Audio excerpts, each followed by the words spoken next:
And welcome everybody to this edition of Unrestricted Paranormal. I'm your host, Dan Allred of the Southern Michigan Paranormals, and welcome to this live broadcast. And of course, you folks listening to us Sunday, the audio adventures on Sunday at 9 p.m. Eastern Standard Time over at Unrestricted Radio. Let's tell you about Unrestricted Radio since I've got your attention. Unrestrictedradio.com. It's a free app. It's free to you. It's free to everybody. Go download that, and you can listen to music and bands and band interviews and individual musician interviews, all sorts of great stuff. And they're going to play.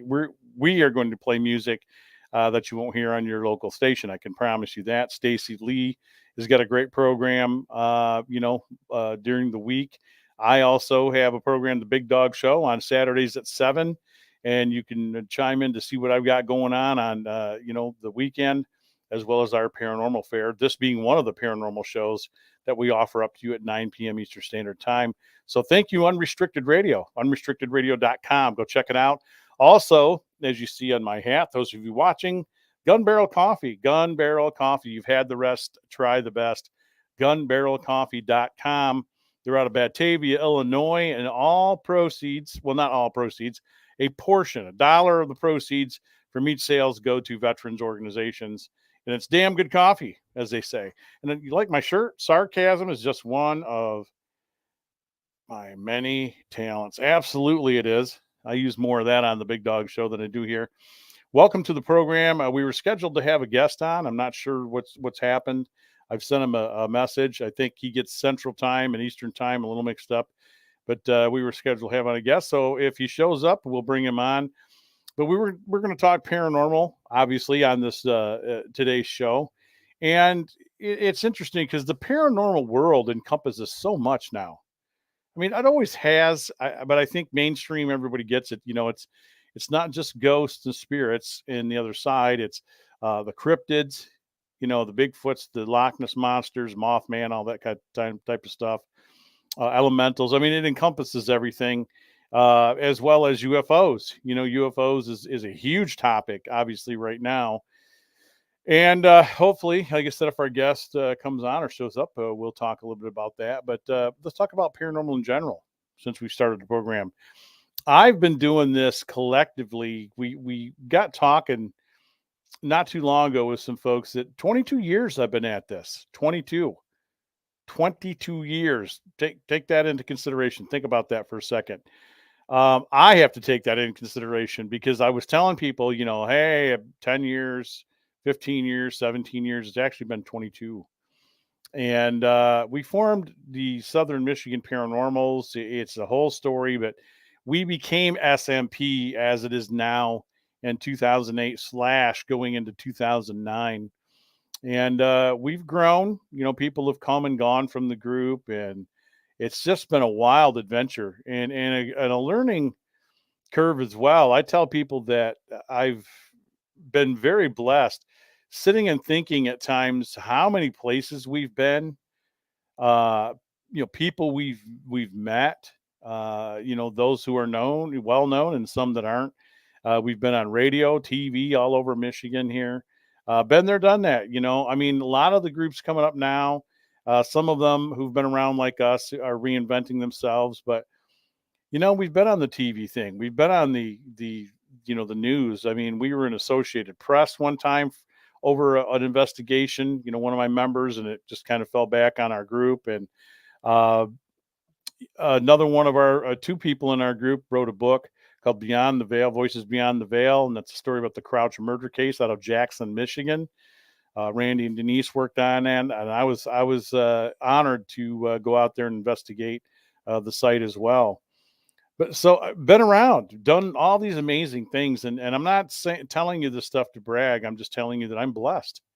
I'm very blessed. When we got into this, and a lot of historic places, in my neck of the woods here in West Michigan, we were able to procure and get into, and we've done everything from World War II ships to mansions and some hotels and all sorts of crazy stuff. Lots of cemeteries. We've done a complete town. We've investigated an abandoned town, thanks to the state park of Michigan for allowing us in, up in the Upper Peninsula. We've done a couple small things in the UP. We've done a lot of stuff here in the Lower Mitten. Some of the people in my group have gone to things in Illinois, Ohio, Indiana. I've worked some investigations in Indiana with some of my peeps and favorite friends that are still up and doing their thing, and we've just had a great time. So shout out to my Indiana peeps. Hopefully, I'll be seeing some of those folks on August 20th. I'm going to run some dates by you before we get into all this heavy paranormal talk. Um, I want you guys to remember June 25th. June 25th, if you're in the Michigan area, in the East Lansing area, come on out to the Turner Dodge House, June 25th. It's Frankenfest. And go to frankenfest.com. You'll get more information, but it's a hell of a good time. And we get a lot of things happening. We're doing another Frankenfest in September. That's on the 17th. That's in Detroit, Michigan. And that's at historic Fort Wayne. Yeah, historic Fort Wayne. And I used to know an individual who his group had worked Fort Wayne for years and years, 10 years, 11, 12, something like that. And they're real weird about the whole paranormal thing as it is right now. I don't know. It's just it's a weird dichotomy. Let me just put it to you that way. I don't want to have anybody see this and say I was talking bad about Fort Wayne, because I'm not. But I would definitely love the opportunity. But June 25th, we're in Lansing at the Turner Dodge House. That's for Frankenfest. And then September 17th, we're in Fort Wayne, Detroit, and that's for Frankenfest number 2. August 20th, as I said and mentioned already, we're going to be at the Hartford, Michigan, at the Van Buren Poorhouse Museum. Okay, I'd like all of you, if you're in the West Michigan area, August 20th, 2022, we're at the Van Buren Poorhouse Museum. It's for Ghostorama. Yeah, it's a paranormal meet and greet slash car show, a little bit of Comic-Con action there. Vendors, we got 7, 9, 8, 9, about 10 vendors lined up already. We're hoping to get more, but we got vendors selling an array of different things there. You're going to have entertainment for the family. It's free to the public. And we're going to have music, live music there, entertainment, all sorts of cool things, let alone meeting all these paranormal people. Some YouTube folks are going to be there. Unrestricted Radio is going to be there alongside with me. I'll be hosting the event with my partner, Jerry Jadlowski. So How to Halloween, and he's going to be there. And he's the one that puts on Frankenfest with his sister. And so we're just, it's a broad spectrum of entertainment and fun. $5 per person to go through the museum. And now this was a working poorhouse in the day, so they've turned it into a museum, and it's a beautiful museum. There's multiple floors and there's multiple rooms. It take you about a day to quickly walk through it, but $5 per person goes to help out the museum. Take a tour of the house while you're there, and then later on, after hours, we're doing a ghost hunt with yours truly. Yeah, me. And $20 a person, and we're going to help the museum make some money on that as well. And it is a very haunted location. So if you go on YouTube and look up the Van Buren Poorhouse Museum, you'll see that an array of groups have been there.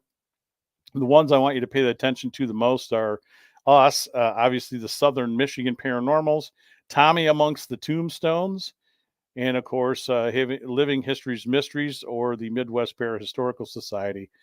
Go check them out. But paranormal is interesting. I know a lot of groups, when I early on got into this, we'll talk cemeteries here for a moment, that there were a lot of them that were dead set about us doing cemeteries, or them doing cemeteries, or anybody doing cemeteries. And it goes along with a sort of logic that you'll hear from what they say real, paranormal, parapsychologists who are worth their salt would tell you that it makes no sense to do, cemeteries, because they feel that, in life, that's not where these people spent most of their time. So if you're talking about a haunting, they would probably be at a place that they lived, something that, a place they worked, something, where they died, but why would they be at the cemetery? And I don't really have an answer for that, but I can tell you that I think that having that thought, it's okay to have a different thought, but I think if anybody has that thought, absolutely, that it's impossible. I'm here to tell you different, and I'm here to share stuff. I would tell everybody to go over to www.unrestrxtd paranormal.com. You see it down at the lower part of your screen there. It's Unrestrxtd Paranormal.com. Okay. Unrestrxtd Paranormal.com. Go over there and you'll go to the top right of the page and you can navigate and go to the SMP page and you will see and hear all sorts of wonderful things. But cemeteries have been good for investigating. For me, we seem to have people talk to us. I've got several hundred, and I mean several hundred. That's not an exaggeration. EVPs, at least, from different cemeteries across Michigan, Indiana, Ohio, and Illinois. And not every cemetery. I don't get stuff in every cemetery I go into. It's still rare, but there are some good nights, and somebody is there. Now I don't in my mind feel or think rather, I don't feel that it's somebody trying to trick us. I don't think anything of that nature at all.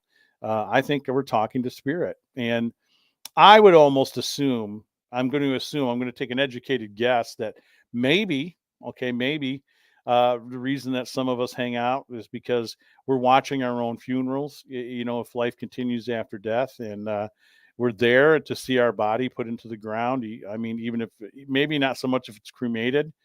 Again, there's so many debates and discussions, but maybe that's where I'm hanging out because I'm aware of the others that are there too. Does that make sense? It's like a crowd.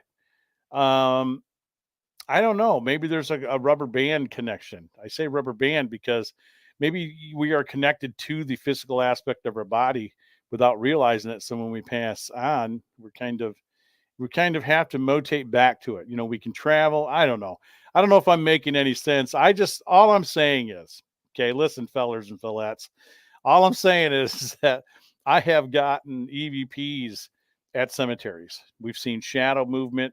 I've not seen full apparitions, but we've seen some strange stuff. And so it gets a little weird for me. But we've worked a lot of cemeteries. I think there's a lot of do's and don'ts to doing that stuff. If you're out there in spring, summer, fall, be aware that there's wind blowing around or you're going to have moisture in the air. There's going to be dust particles. So don't start taking 1,000 pictures, with your digital camera, and sending them to me and other people swearing they're ghosts. I'm not convinced that every orb is foreign matter, that it's explainable. I think there's a lot of orbs that aren't. I mean, we've captured some recently that are doing some odd things, and they're doing things they shouldn't do. Let me put it to you that way. And so, be aware of your weather conditions, be aware of the temperature. I connect a lot of that stuff to what we do, especially if we're doing cemeteries, we're outdoors. I like to, is this a nice calm night? Is there a wind blowing? How fast is the wind blowing? I mean, it takes you a second to look all that stuff up on your phone. Let's be real. Most of us have our phones now. All of us probably have our phones. And you can look up the weather conditions and you can, record that and contribute that to your paranormal investigation there anytime you're outdoors, including cemeteries. And I think that's important because I think there's something to do with, where a lot of us would say, well, the conditions were right and we caught a voice or we saw somebody. It could be an anniversary of someone's burial, their death. I mean, there's an array of things that can go on. I would mostly think that because certain weather conditions and celestial lineups are in order, that some of the stuff, it puts it in a better place for this stuff to happen. Am I explaining that well enough? Everybody following me? So I noticed that there was a correlation with weather. We had done things in the middle of winter, and I've gotten more EVP and communication in winter and fall months than I do sometimes summer and spring. Not all the time, but I will say that the number is a little higher. I think that has a lot to do with weather conditions. Man, I'm having trouble talking. Am I having a stroke? I think it has a lot to do with weather conditions. I think it has a lot to do with celestial lineups too. And there's so much that you can put into this. It just explodes your head. But you got to find the right path for you as a paranormal person, a paranormal enthusiast, and figure out what you think makes the most sense to you and what seems to work for you if you're doing this work. I'm not into a lot of the hocus pocus, but I cannot deny that there's metaphysical means and things that work sometimes. Same with spiritual. I'm a spiritual guy. I believe in God. I believe, that's where I'm at. Um, I use the title spiritual more than I do anything else. And there's things that play there, I think, at times. And other times I have no answer. If I'm to give you any absolute about the paranormal, I tell you, I don't know. I'm finding a lot of great evidence and I'm collecting a lot of great clues, but I just have no absolute answers. And I think that anybody, and I would tell you or anybody to their face, if you want to offer absolute answers about everything that goes on the other side or once we die, and I don't care if it upsets anybody's political, not political, but religious belief. The fact is, you don't really know. You just have to be honest with yourself because you do not know. And you don't know that you get all the answers once you move on to the other side either. I mean, do you go straight to heaven? I don't know. Do you go straight to hell? I don't know. It would lend me to believe that that's not necessarily 100% of what happens. I'm not saying that everybody that dies comes back because that seems to be a thing too. I've been asked many times by folks, why aren't my grandparents talking to me? Why does my mom and dad not come back and talk to me or anybody else in the family? And I tell them, I don't know. Maybe their business is finished and they're off doing something else. I mean, I don't know what to say. Or maybe they've found that portion of heaven or what heaven is to them, and they're at peace. So there's so many variants that go into the belief of paranormal and paranormal investigating. And like I said, doing cemeteries, I will always use them for training exercises with new people who come to the group. If we're breaking in new folks, I still go up there in middle of the day. We don't always do this stuff at night. Let me reaffirm that we do not have to investigate in darkness. We choose to. That seems to be one of the more quieter times. Things are slowed down a little bit, and we're using infrared cameras, so that allows us to use those a little better. But I've done stuff in the middle of the day, first thing in the morning. I mean, all hours, virtually and literally all hours. So check them out. You might have historic people in some of your local cemeteries, wherever it is you may live, and check those people out. Read up on their history, and go see if they're there. Go see if they want to share something. Go see if they want to communicate. And maybe they're not there. You know, um, those places were designed. Most cemeteries are designed as parks. And here in Kalamazoo, this is where I'm based out of, Kalamazoo, Michigan. I am happy to see a lot of college students up there enjoying, a picnic lunch, having an early dinner. It melts my heart, and it's wonderful because they're also beautiful places of rest. They're not just, hey, here's all the dead people. You're not supposed to hang out in here unless you're dropping flowers or visiting somebody. That's just not so. Um, so we do cemeteries. I believe something's going on. Again, I've done a few cemeteries where we've been back multiple times and we've never gotten a thing. And then there are other cemeteries that we get a load of stuff and we go back all the time because somebody seems to want to communicate with us. I just had something recently happen with the scientist Shane Feek in my group and Bob Penny, a co-founder in SMP with me, where we felt through certain devices, and Shane had built some devices, and this is one of his devices he built that only operates under certain conditions. That we were talking to somebody, and we think we got it down to a Civil War individual. We think that we found his headstone, his location, due to him answering, lighting up lights, and we made sure none of it was random, and our phones were turned off on airplane mode, so we were all good to go. Um, and it just blew my mind. And then all of a sudden it stopped. We then had it light up, and we wanted to know if that was him. And then we found out it was a female. Now I can't tell you 100%, but it sure seemed to be that way. And Shane would corroborate my story that once we started asking certain questions, that we figured it was a female. She said she was there with her children. Her children were buried there with her.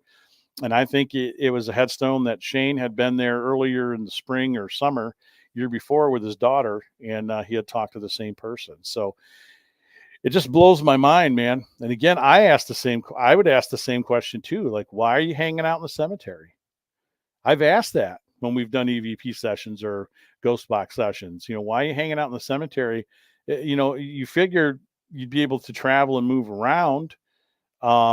Or maybe you can't. I don't know. But I'd be catching a ball game or chilling somewhere else other than where my body's buried. Uh, maybe you can't. Maybe that's where you're at. I don't know the restrictions, man. I don't know.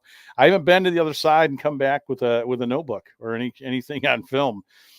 But it still presents a lot of interest for me. I think historically too, with people, it's a good way to get young people involved. They might be into the whole ghost chase aspect, but at the same time, you can involve some of your younger members or those of you who are watching or listening.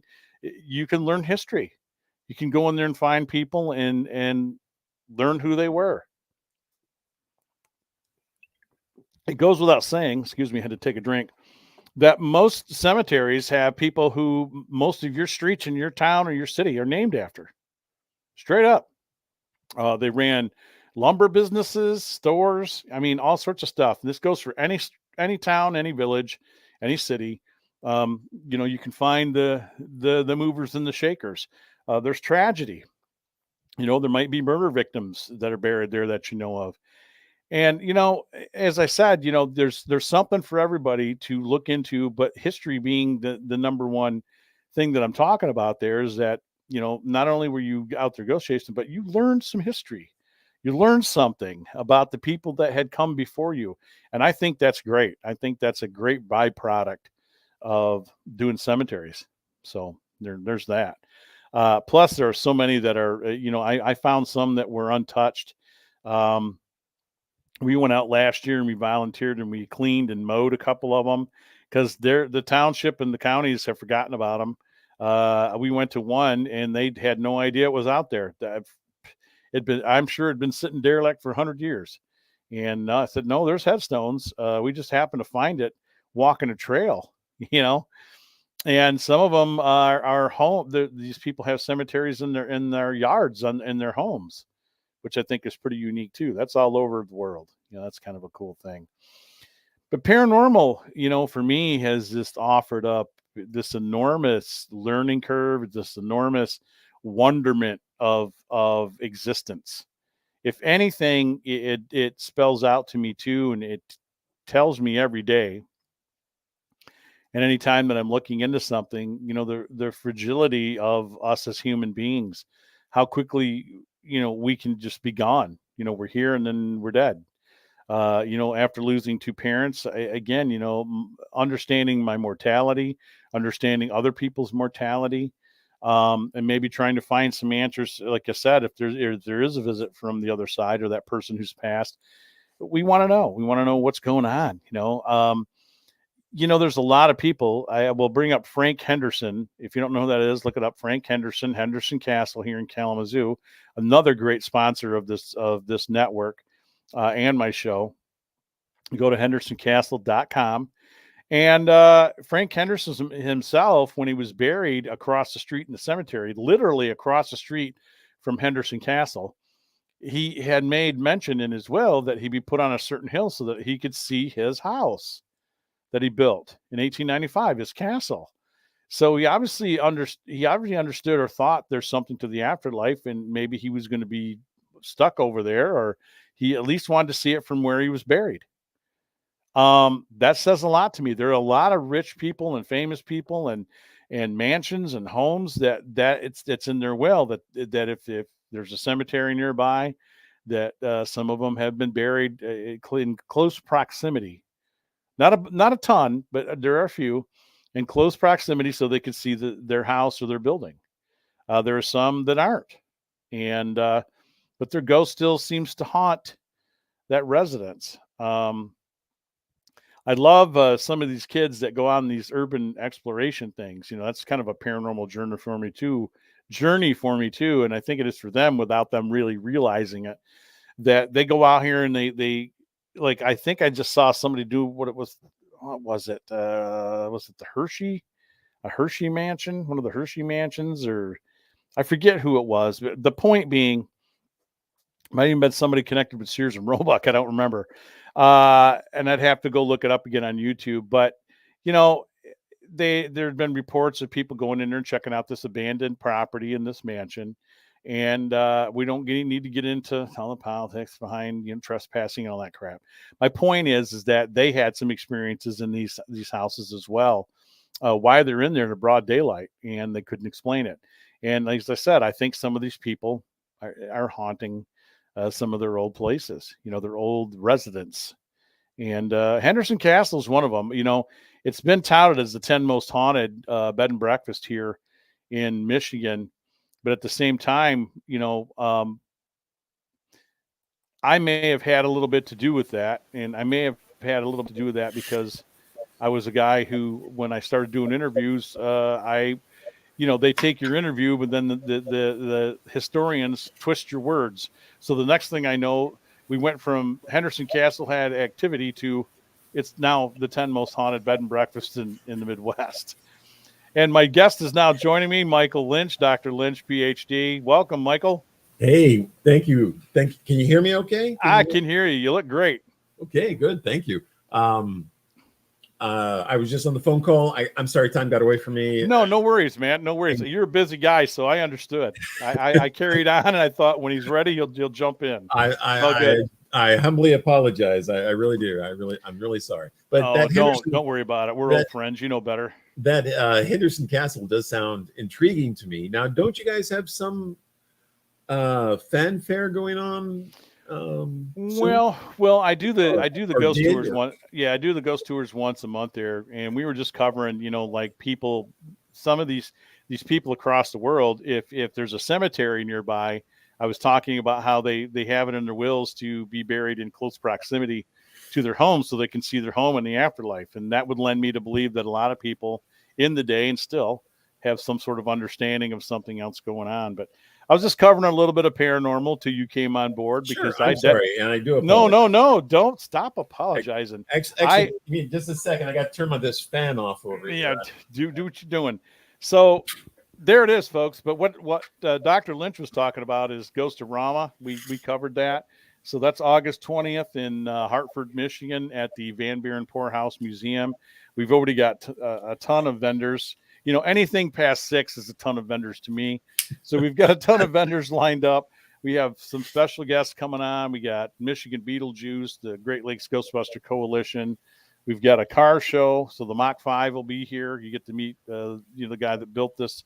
I am friends with Doug, and he's just got a great car. The Mystery Machine from Scooby-Doo. Just tons of things going on. Going on. And paranormal unity, man. It's a paranormal meet and greet. I want to get I've thrown out the invite as much as I can to so many people in Michigan, Indiana, and Ohio.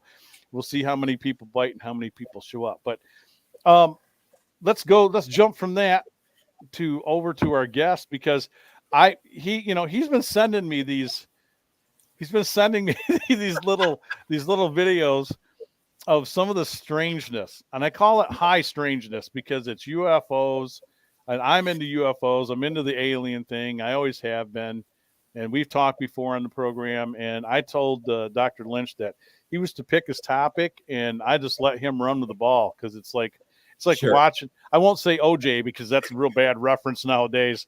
We'll say Jim Brown. Jim Brown. No, that's not good, Jim Brown. You're off and running. Yeah, I don't have my sunglasses. I can't do Jim Brown without my sunglasses. But oh, I thought you meant Jim Jones. Jim Jones, but anyway, I'm sorry. But OJ. Send the hate mail to Mike McKelly at WRKR. Yeah, Jim Jones. Oh, no. I'm sorry. And I'm drinking Kool-Aid. I see where you were going with that. Okay. Back when I was younger, a lot younger, OJ ran through airports for Hertz Rent-A-Car. I remember that. And he would jump over like chairs and stuff. And people thought that was the coolest commercial in the world to see OJ run through the airport. Oh yeah. And now we just stand in lines, so you can't even run through an airport today because you get tackled. You get tackled by the TSA or somebody or someone just. I don't want to wear a mask, Probably the Karens. I think the Karens will tackle you first, but that's a whole other. Some anti-masker will grab you, or anti-vaxxer will grab you. I mean, airports now. Back in the day, airports were like sanctuaries. They were like church. You think of it like church. Everyone kind of dressed up. You're in your business casual or business attire. You jumped on a plane. 2 or 3 hours later, you're off the plane. You're in a taxi. You're going to see, businesses or corporations or whatever. Today, it's kind of like the Greyhound bus station of the day, because it's now like you can wear anything you want. It looks it used to be, kind of upper class, kind of nicer. But now it's like McDonald's wouldn't allow some of these people in McDonald's, no shirt, no shoes, no service. Walmart certainly does. Yeah, Walmart certainly does. Walmart will take your money no matter what you're wearing, no matter what fashion trend you have. I've seen that. Now, talk about news on the edge. There should be a thing in local news of our local Walmart shoppers, and what they're wearing, and it would be bigger than the Kardashians. I think it should be Walmart Weekly. Walmart Weekly, Walmart Weekly. They started their own radio station, and so when you're in Walmart, you'll hear the ads for Walmart, but then they'll play music, and you just think, oh, it's just a regular radio station somewhere in town, and then you wait for station identification, and they say you're listening to Walmart music.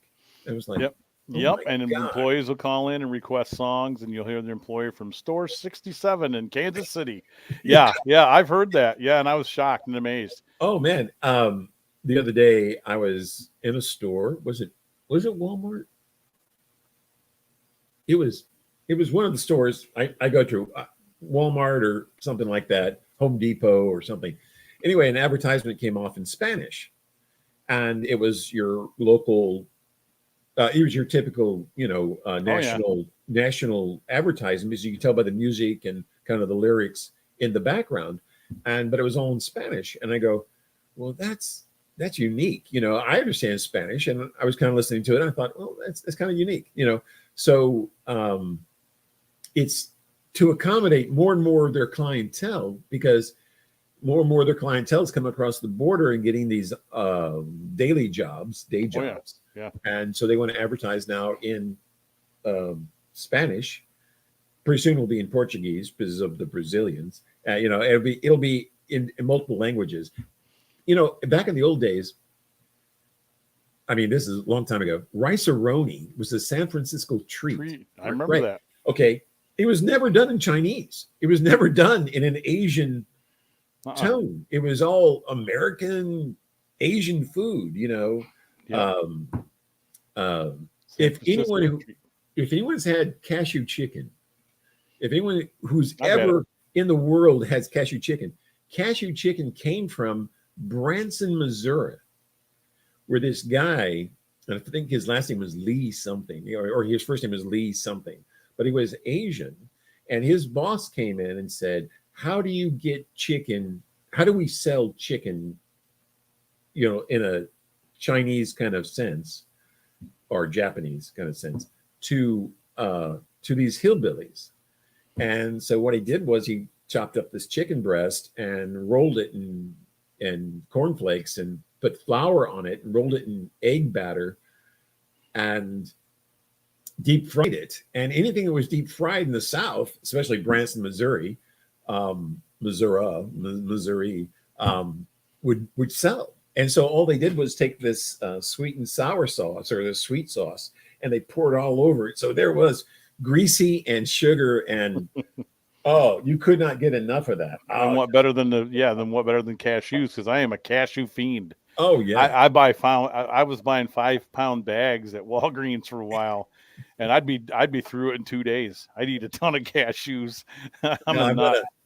I'm gonna tell you one of my dirty little tricks. I go down to Menards, and Menards has these what they call in cap sales. Yep. It's just discontinued items or whatever goes out. And so we had the Super Bowl when the Super Bowl parties were going on. They had peanuts, okay, and cashews and mixed nuts and almonds and stuff like that. Well, after the Super Bowl, they had so much inventory, they discounted the prices $2 or $3. It was cheaper than Aldi's, cheaper than Walmart, cheaper than anybody, and they were selling them. And I was like, oh man, just give me that. That's what I watch the news with is my peanuts. Honey roasted or whatever. I will share this with you and the public that we go to Menards because they carry a brand of potato chip that we could only find there for a while, and some popcorn, and it was sweet corn potato chips, and we fell in love with them because it tastes like you're eating sweet corn. That's and right. We became addicted, and they went from the small to the large because they knew what they had. Now you can find them at Walmart every so often, but Menards, you're right, is the place. And they pay me nothing to say that. They pay us nothing to say it. I'm sorry, I'm not getting paid. No, Walmart either. I'm a guy that listen. I know what goes on all around the world with making products and stuff, but I still shop Walmart too because I can't beat the prices and they have the stuff I want. There's other stores that do not have what I'm looking for. It's just plain and simple. But you can get everything on the net now, I guess, but then you got to pay. Shipping now is insane. Oh yeah. What got me started at Menards was that they carried this brand of pork ribs, these ribs, and all you had to do was put them in the oven for like 30 minutes, and they come with their own sauce and everything, and they would sell them like $4 or $5 cheaper than Sam's. And so instead of going to Walmart or Sam's, I would get them at Menards, and they would always have them on sale. The same thing, just as good as taste and all this other stuff. And so a lot of times I shop around. I mean, I'm shopping for bargains all the time, so. Me too. I'm a penny pincher. Yeah. It's not that I'm cheap. It's just that I might as well get it while it's on sale. Yeah, because you can find some of the same products at a lot less cost. And we got a Sam's membership. I think we've shopped there twice, because, but then after we go do the Walmart, which is basically the same ownership, we then realized we should have went to Sam's and used our Sam's Club and got a bigger discount and got the stuff, in bulk because we wouldn't have to make 2 trips. Yeah. Now, this is again, I'm not being sponsored by it, but I go to Sam's for my gasoline. I go get my gasoline at Sam's, and I have not in the past couple of years because of COVID and a few other things. I haven't gone inside, but when COVID was kind of lifted, I went in and got their rotisserie chickens. They had these rotisserie chickens for like less than $5, like $4.95 or something like that. It was like, man, give me 2 of those. It's like, man, I haven't seen this much good stuff in a long time, Yeah. Because you're just housebound and you just go out very sparingly, So, so anyway, it's just I don't know how we got started on this, but anyway, when you find a good bargain, remember to shoot the poop. It's all good. Yeah, they have websites now where you can get coupons. What's that called? Anyway, there's a website, and you get coupons by the manufacturer, and you can go get like diapers and stuff like that, and get 10 or 15% off or 20% off. I forgot the name of that, but that comes with an app. You just can't get baby formula. Apparently. You can't get baby. Right. Jeez. Don't even get me started. We're here to talk paranormal. So okay, well, wait a minute. I just to add to that. There you go. Ahead. To add to that, if we are to be the superpower of the world, we need to teach people how to make baby food. And all you do is you just put carrots and stuff in a blender and blend it. Formula is great as a liquid drink, like a protein shake, shake or meal replacement shake. That gives you your vitamins and nutrients that a lot of people just can't stand in carrots and broccoli. But at the same time, kids had not developed that taste. So formula is pretty vanilla. I mean, it's just generic like milk. Yeah. It tastes kind of like powdered milk. So there are ways of getting around the formula. But when I grew up as a baby, my mom blended. I mean, there was no Gerber's baby food. When that came out, I was already 12. You know, it was like I was already pretty old. So it was like I had teeth. I didn't need baby food. But Gerber's came out, I think, in the late 60s or early 70s in all their varieties of baby food. And then that is exactly what mothers did back in the day. Same with the formula. I remember I'm an old guy, and I remember, my brothers, when they were born, my mom was making homemade versions of milk formula because a couple of my brothers couldn't have 100% milk, Right. but Lactose. they could use derivatives. Yeah, Yeah. exactly. Yeah. So it can be done. That was my whole thing, doctor. That was my whole thing in 1999, and everybody was freaking out over 2000. Like, yeah, the world's going to end. Computers are going to shut down. I think we talked about this before, and it goes back to the same thing. It's like, what did you do before this? Yeah. What did you people do before there was baby formula? Is everybody insane, or is it just me? I think everybody's insane. A piece of paper and a pad and a calculator. You could continue doing what you're doing. If other things shut down, you make them work. So everybody's become so reliant on such silly things, including this. It's a whole thing. It's a whole thing. I don't want. Oh God! Let the aliens come take us away or fix something. Please, I don't know what's happening. Please do, because you see my shirt. I thought it was sarcasm was just one of my many talents. Yeah, because my sarcasm on all this idiocy that's going on is just I can't swallow half of it. But that's a whole nother show. That's a different show that I do called Big Dog Show.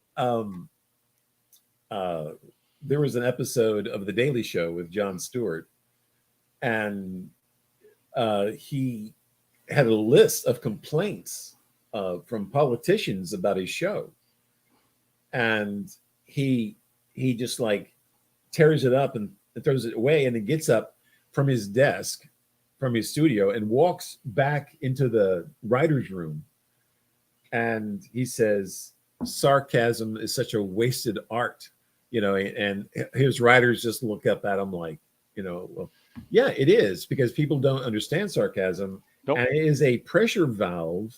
It is a pressure valve for the public. Oh yeah, it's a trigger now. It's Absolutely. a trigger knob. Oh yeah, you can say, okay, well, I don't like this, or that's just not kosher, or whatever your phrase is. Right. But sarcasm comes from an edge of saying, no, that's really stupid. That's just dumb. Oh yeah. I remember one time being asked why I didn't have my mask all the way up. I had taken it down for a second to do something.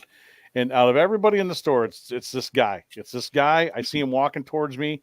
I happen to look up, and I'm going to readjust here in a second. He goes, "Can I ask why you don't have your mask all the way up?"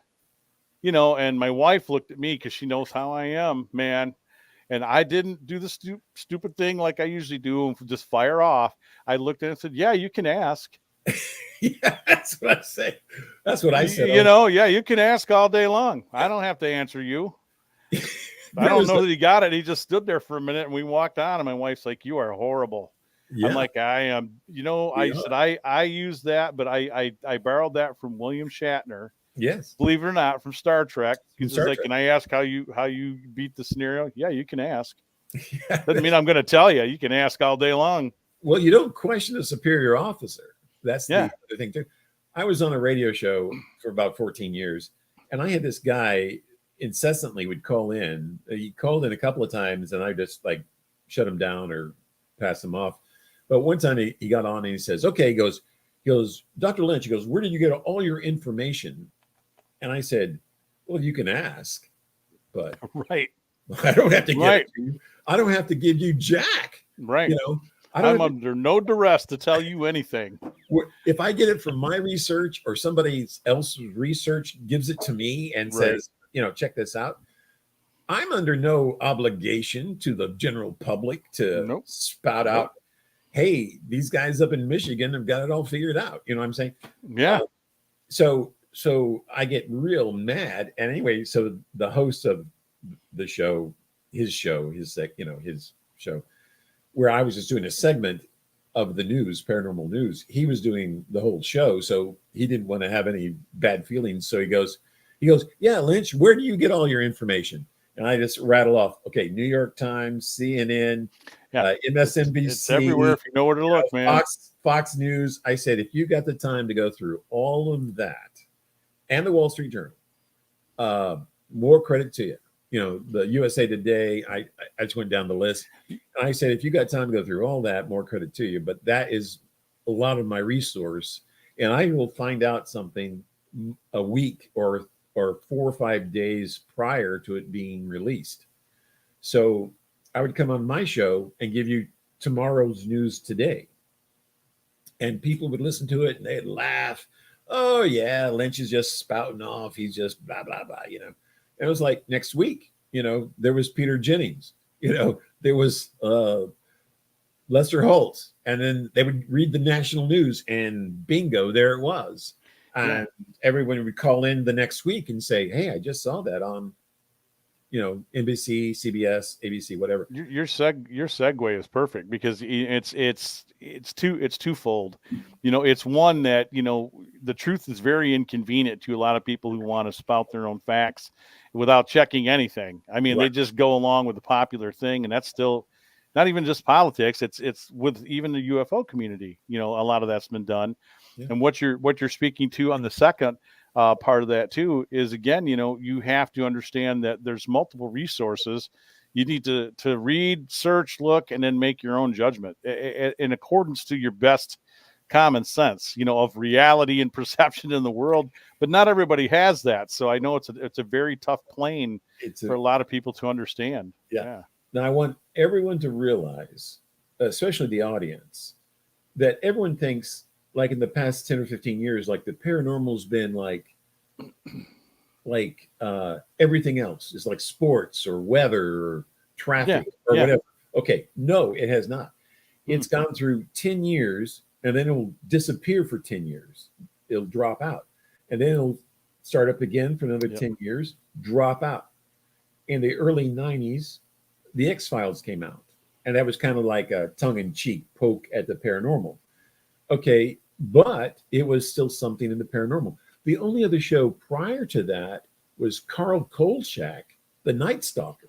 Okay, stuff like that. Yeah, and In Search Of. I mean, it was little. You're right. It's little things here and there. Yeah, and if you paid attention. It had you and me and everybody else watching. Yeah, and so. A lot of people say, well, Lynch, how did you get your information back in the dark days, in the dark ages? I said, well, we had the National Enquirer.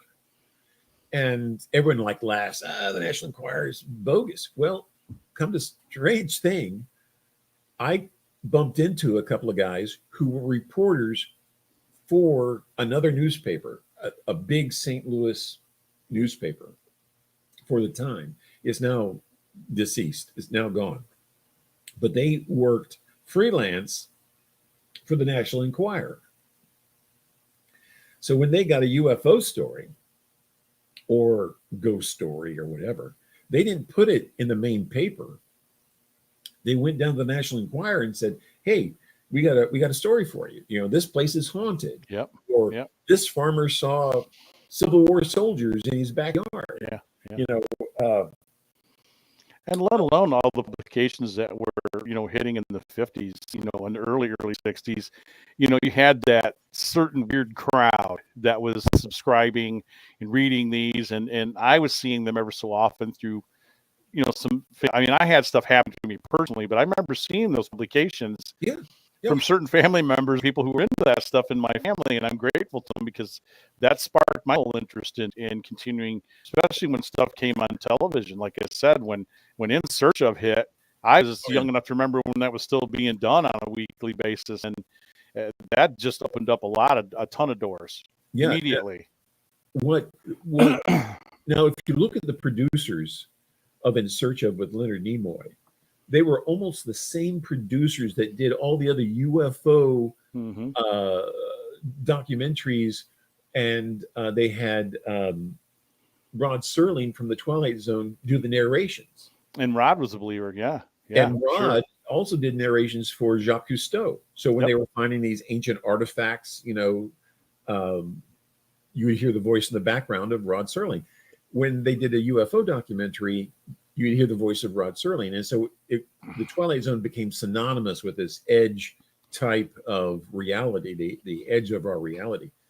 So, and I remember, Doctor, in the midst of that too, when Daniken came out with, Chariots of the Gods and all these other things, some of those same producers and executive people. See, I read some of that stuff, and I was paying attention that some of them were, like you said, were some of the same people that were working on all these different projects. So, because they had a vested interest. Right. So the Fonzie, Henry Winkler, gets all of his money, and Happy Days is over, and then he goes down and creates Sightings, another television show that investigates paranormal phenomena. I remember that too. Yeah. Which again, it had a limited run, but they ran it in reruns for a long time. It was kind of like Star Trek. It was like Star Trek pushed us to the edge of what we thought the frontier. And then it only had a 3-year run, but they kept it in circulation for 20, 30 years. I think you can still find it on Netflix, the entire, all the episodes, Right. And you go, well, how did that happen? How did something so dynamic get killed after 3 years and then stay on for 20 or 30 years? It's because that's what the people needed, an outlet. Yeah. They needed an outlet instead of just the economy and the president and the war and this, that, the other. They needed another outlet, and space gave them that new breath of adventure, and Steven Spielberg and John Lucas sit down, and after Star Wars was kind of already going, Lucas came to Spielberg and said, hey, I got this idea for this guy that goes out and he digs up old relics that have some mystical thing with them. And they go, okay. So Spielberg calls up and he goes, get Tom Selleck. I'm going to get Tom Selleck in here. I remember that. So they get Tom Selleck and this other girl who's supposed to play Amy Allen's role as the love interest. I forgot who she was. But anyway, she's a prominent actor at the time. And they went through the script and they go, oh, this doesn't work at all. So they scrapped Tom Selleck, and they're looking around and they go, well, who else do we have that can really do this? And they go, well, we'll get Harrison Ford, right off of Star Wars. Yeah. And so as Star Wars went down, because they had done like 3 or 4, and then then they went back and did the prequels. Harrison Ford didn't really have too much to do. He had a couple of good movies in between there. Then all of a sudden, boom, he's this archaeologist out there looking for the Holy Grail and the Ark of the Covenant. Yeah, little did they know in '81 that was going to shoot off the way it did. Yeah. Oh yeah, absolutely. Yeah. And even today, they're the Crystal Skull. I only watched the first like 5 minutes, and then the rest of that is just science fiction. It's the rest of it's just fiction. But the first 5 minutes really shows you the hey, I'm from the 1930s and 40s, and now I'm into the 50s and 60s, and Yep. nuclear bombs, and the world has changed a great deal. Yeah. But that goes into the psychology. Like, everyone today thinks, oh, we've had nuclear bombs forever. You're speaking about one of the producers there too, and you brought this up that, I just saw a brand new interview with him talking about Close Encounters of the Third Kind. Spielberg, yeah. And he said that there were portions where a lot of people didn't realize it or not were based on quite a few real UFO experiences. Oh, yeah. Not so much, the airplanes, that kind of thing, but some of the stuff in the pictures based on a lot of real events. And I kind of had wondered that, not much was ever printed or written about that when that was produced, but even the tonal things they came up with, they thought it was a sparked idea, but then they realized that they had come across that before early on in the late 50s with that whole music tone. So I can't quote the whole interview. I just found it fascinating that they were trying to put, some realism and input based on that. Like most movies say, based on a true story, then they just run wild with it. But I still think that's cool. Yeah. I still think it's very cool what they did. Oh yeah. In the first 3 minutes of Close Encounters of the Third Kind, a lot of people don't understand what's happening. But what happens is two planes are kind of coming at each other at different altitudes. But one plane sees another plane almost right in front of it, and they keep talking to each other to turn their planes. But they say you're 2,000 feet apart. You're beyond, a collision. You're beyond a head-on collision. And the pilots go, well, whatever this object is, it has this lights on, it's blinding us, and we've got to make a maneuver. So the ground control kind of says, okay, make a maneuver, whatever. Well, anyway, they go, whoo, they kind of make their maneuver, and they get past it, and they go, well, what do you think it was? Was it another airplane? They go, I don't think it was an airplane. They go, well, do you want to file a report? And they go, I remember that. Nope. Oh no, I don't. No. I wouldn't know what to say. Yeah. They talk, and they knew. They talk to the other airplane, and they go, did you see that object? They go, oh yeah, we saw it. We don't know what it was. Well, do you want to file a report? No, we don't want to file a report. Absolutely not. Yeah, they knew the stigma. They want to lose their jobs. Yeah, right. And I hate to say it, but that was the way it was. That's the norm. Exactly that was the norm, right? 1970 to 21st century, airline pilots, fighter pilots, Navy pilots, anyone. World War II, Doctor, the Foo Fighters. Yeah, the band took the name from those objects that these pilots were seeing. Both sides, all sides were seeing these objects. That's right. Tailing their planes. Yeah, crazy. No, I just want to throw this out. Now, feu means flame in French. So the French said feu. They look like smoke or flame. Yeah, like a flaming ball or lights. Yeah. Then the British and the Americans call them, we'll call them Foo Fighters because they look like airplanes. They're up there with our airplanes. Okay. Well, in the little video I sent you via Messenger, you see this thing that looks like Cloud City on Star Wars. Yeah. And you see it dropping these glowing white objects out of the base. That's what we would call Foo Fighters. I mean, that's technically it. Now, were the Foo Fighters drones, or were they a single man occupant spaceship? Who knows? No, we have no idea. Yeah. But for thousands of years, let's just say, they had the same effect: high electromagnetic pulsation, high electromagnetic disturbance when you get around them. And again, our technology wasn't even close to that. I mean, not even close. Well, even that one that you were sending me, that you sent me, that had them, what was it? There were a couple of eruptions, and the object would hover above, and then you'd see it move up just as the flume. The flume would reach a certain height. And I found that amazing too, because that would stink to me. It just stinks to me that that's observation. They're just watching what's going on, and maybe there's some recording or something happening, or maybe not. I don't know. I kind of lost that video, but there is a video. There is a video, and I cannot find it. It's on YouTube somewhere. And it's about UFOs attacking during the Gulf War. Now, was it in Afghanistan or Iraq? I don't remember. But there is a several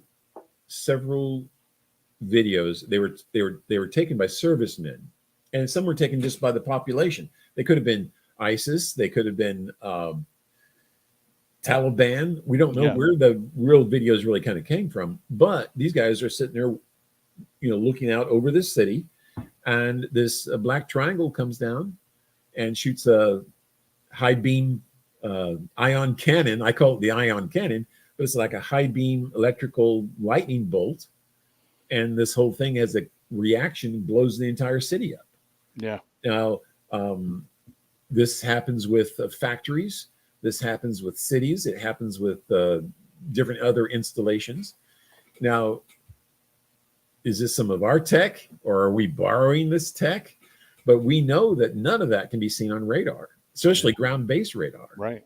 So, anyway, what I'm saying is in the 20 years war that we've had in the Middle East, there was, I'm not saying we had it, but there was extraterrestrial crafts involved directly into the theater of war, into the theater zone and the war zone. And they were actively involved in destroying certain locations. Okay. So. Makes you wonder. I just got a report the other day that the Pleiadians are taking a very keen interest in the Ukraine. And guess what happened? The Ukrainians were being attacked by the Russians, and the Ukrainians sat down and prayed that God would strike the Russians dead. And there was a big storm, and these lightning bolts came down and struck the Russians and destroyed them. So this could be all Pleiadian tech. Could be. I don't. That whole situation over there is, I mean, outside of the UFO thing, it's nutty too, because I was just seeing a thing where you've got neo-Nazi regimes, which I knew of because I remember there being Bolsheviks and different people who were involved with the Nazis. They're still out there. And they still have cemeteries. They still celebrate the Nazis. And that goes without saying. I won't say it's the whole Ukraine, because I think what he did was absolutely wrong. People are suffering, when it comes down to it. But I'd wondered, if there's been a spark of UFO sightings or some things going on in that theater as well. And you just confirmed it. So I guess some strange things are happening, Yeah. Remember in Close Encounters of the Third Kind when they were at that Devil's Tower? Yeah. And then all of a sudden you see this cloud cover go around it.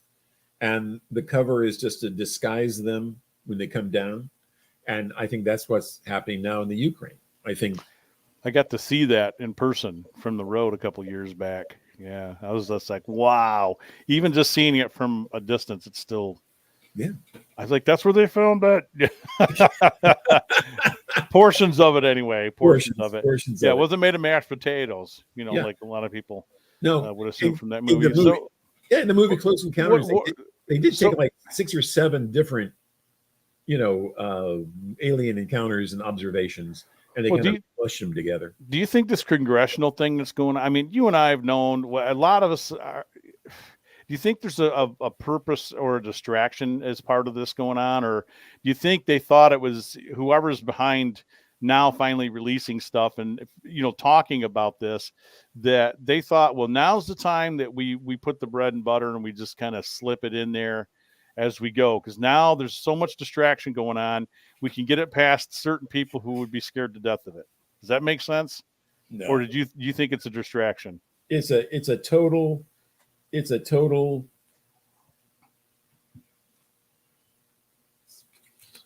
want to choose your words? I can tell. Pardon my French, but it's a total screw up.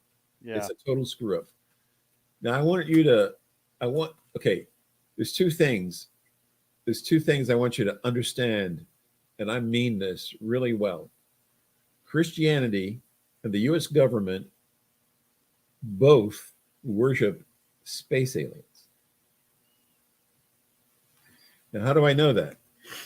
Because, first of all, the Bible is based upon a Sumerian account of the Anunnaki that came to Earth, bore children, conquered the world, became gods.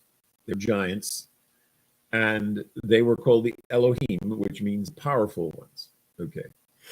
Well, there was a certain other group of extraterrestrials which came to Earth, and they found people who were sensitive, like shamans or witch doctors or something like that. And they gave them a pyramid. On top of the pyramid was a white area. Now, there's 13 lines in that pyramid. The top area would illuminate when they talked to the extraterrestrials, or the extraterrestrials when they talked to them. Okay. The upper part would illuminate. And then that's how you know the extraterrestrials are there. So the thing is, the extraterrestrials would say, we see you all the time. Okay. And so the suspicious humans just go, okay, you must be a god. They just kind of announce it. Well, to let you know that I know what I'm talking about, on the back side of the dollar bill, let me see if I can get this. There we go. The back side of a dollar bill. I'm losing myself. Okay, the back side of a dollar bill. There's in front of you. You're good. Yeah, on the back side of a dollar bill, there's an all-seeing eye and that pyramid. Hmm. So when an extraterrestrial lands, you whip out a dollar bill and you go, look, we still want to communicate. We still want to talk to you. Our government is willing to negotiate to you, because this is the device that you left us. Yep. And that symbolism is I see that symbolism a lot. Yeah. In accordance to what I'm involved in. So, whether you're a Mason or Illuminati or whatever, this is not the Pyramid of Giza. This is not the Pyramid of Giza. It is not an equilateral triangle. It is it's a Nubian. It looks like more of the Nubian pyramid. But this pyramid, this particular pyramid was found, and there is relics of this carved out of stone. And it was cut with a white piece. They had scraped the top, and they would say, this piece would illuminate it. So they made fabrications of this to set in people's homes or whatever, to say, God's watching you. The all-seeing eye of God is watching you. Now, you can, whatever organization you belong to, doesn't matter. No, right. For me, it doesn't change, where I'm at, because I've often said that. I actually got a lady upset that we met at a dinner party, and her fallback was, well, it says so because it's in the Bible, and it almost got into a shouting argument between her and my wife because I had just said what you said, and I said, well, who's to say? I said what you said, Doctor. I not verbatim, but I was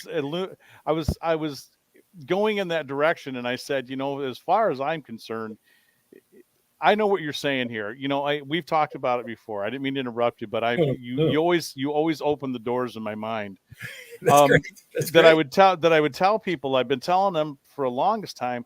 It doesn't hurt my faith. I mean, it's the chicken and the egg, man. I don't care if they're space people that created us, because the fact is you can't have the egg without the chicken, but who made the chicken? So it's, does it have to be this omnipotent energy being? Not necessarily. Does it have to be a greater power than us that came from a different place? And well, sure. Why not? Why is that so? See, here's my point. Why is that so awful? It's not awful, because see, we're being brainwashed through religion that we are the chosen people, or the Jews are the chosen people and everybody else is a Gentile. Everybody claims it. Yeah, they all claim it. Right. You win a battle, you win a war. Oh, God's chosen us. We are victors because we're the victors because God decides victories and kings and queens that way, monarchs that way, and that's totally. It's totally BS. Wrong. Yeah, they all got their lands and their powers by conquering others. We know how exactly, that works. Exactly. And how that was set up was because the original ones that came here were looking for gold, and they wanted us. Right. I remember you telling me us to dig for gold, and then that was it. We were the slaves of the slaves, and so that is kind of the way we came about. I mean, there's just no changing that fact. The other thing is that for Congress to come out with all of this now, it's kind of like, it's like not perverted, but it's kind of like, what's the take? I think your usage word there, your usage of that word there is proper, though. It's perverted, kind of what we've always been saying and what we've always thought for the longest time. But now you're turning it into a circus act. But I will ask you this. Do you think maybe it's a relief to allow these pilots and these people now that they can openly now just say, here's this stuff, or do you think they're still under certain orders? Okay, two things. One is national security, so that's Homeland and Space Force now involved. Right. And the other thing is, that's national security. And the other thing is that no pilot's ever going to reveal anything until after they retire. They just can't afford it. And I asked the question, and I'm cool it's there. I'm hoping for good things from it. I mean, I'm not anti everything that goes on. I'm not, because I think Space Force is a pretty cool idea. But isn't it amazing the timing? When he first announced, when Trump first announced this, I told everybody, the timing, and then look at the symbolism that's involved. That's right. If you want to tell me that's not a Starfleet emblem, you're out of your mind. Yeah. Come on, man. And everyone's talking about warp drive. Yeah, and why do we need a Space Force? Because Yeah. something's going on. And in this congressional hearing, I watched portions of it. You know, I couldn't sit through the whole thing because I'd shoot myself probably.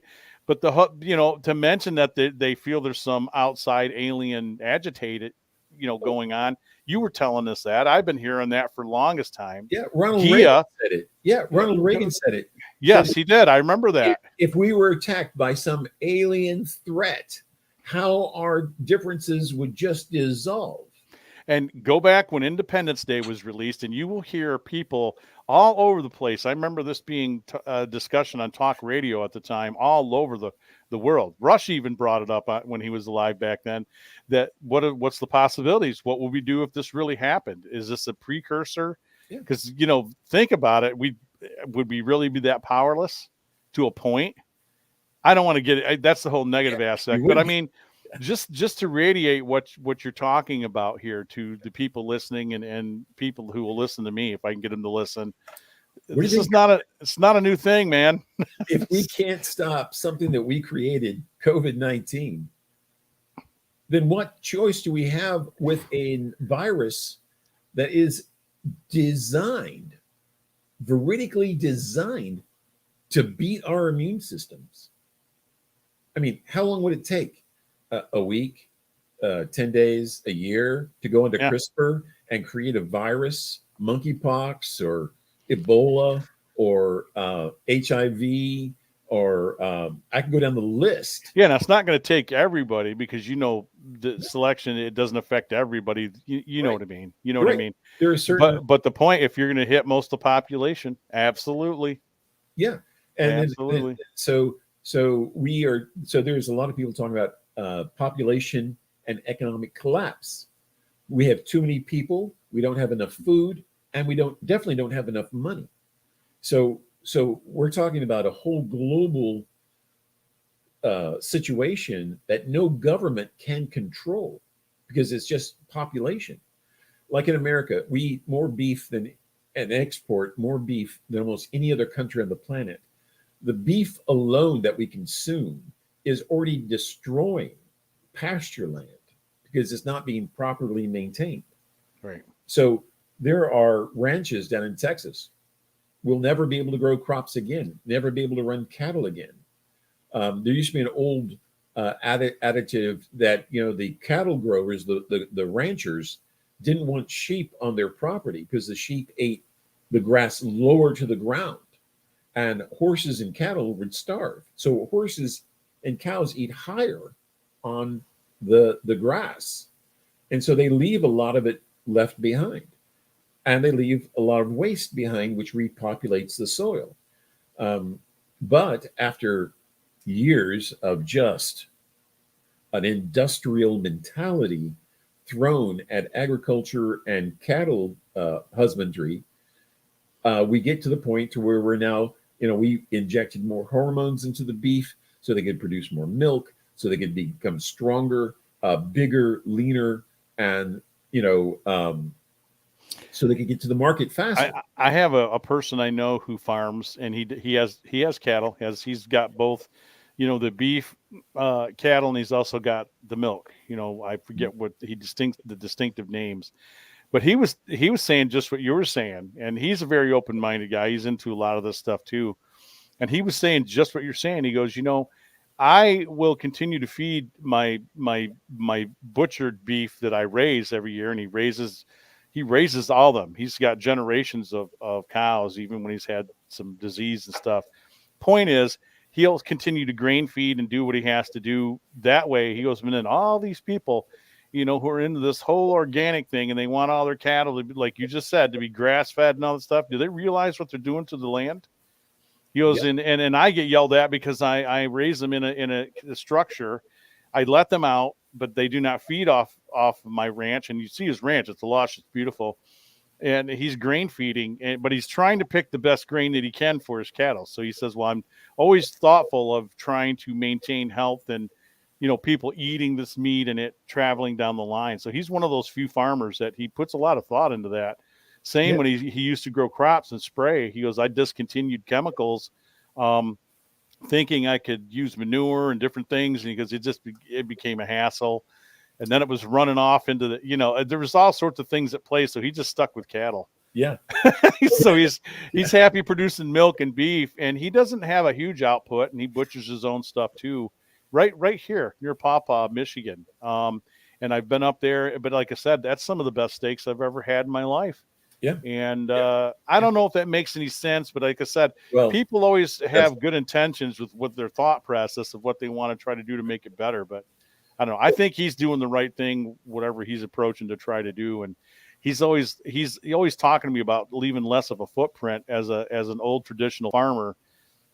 If that means anything to you, by using certain equipment and not using certain equipment. And I don't know. He's just a very strange individual, but he just makes a lot of sense to me. I don't know where to put that. The sad thing is that we are suffering exactly what the American Indians suffered. That corn is a staple in all of their diet, all their dietary needs. So corn starts out as a plant, and we break it down and we give it to cattle. Cattle eat corn. We eat the cattle. Okay. Corn is then made into syrup. And it's not natural, but it's not really organic. It's a biodegradable situation, which turns corn into sugar. So we have sugar cane or sugar corn, and then we put that as an ingredient in all of our food. Yep. From a Snickers bar to chicken feed, it's corn or sweet corn. That's or some type of syrup. Man, that's why when I was little and I ate on a farm at my grandparents, it was all raised on the farm. We didn't have all that stuff. No, corn-fed beef. I mean, everyone says corn-fed beef is the best. Not for me, not for the human. It's for the good for the cattle. But okay, if you take a clip of my hair and you ran it through a certain processes, they would say, Mike, you're filled with corn. And so people are suffering from sugar diabetes. Oh yeah. They're suffering from obesity. And it's because it is through everything we eat. Coca-Cola, your hamburger, your cheese, your cereal of a morning, your milk there is sugar in salt.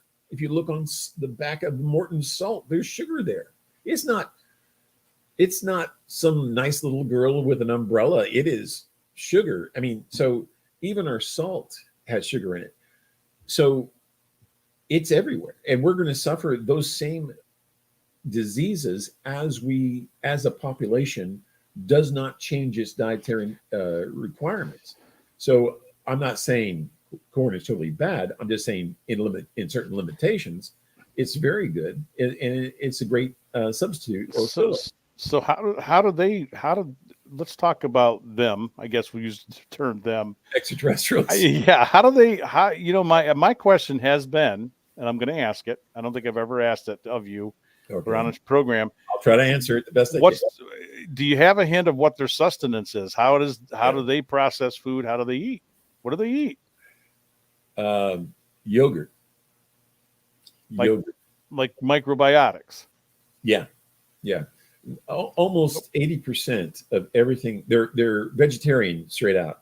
Oh, and then then they take the vegetarian process and they break it down.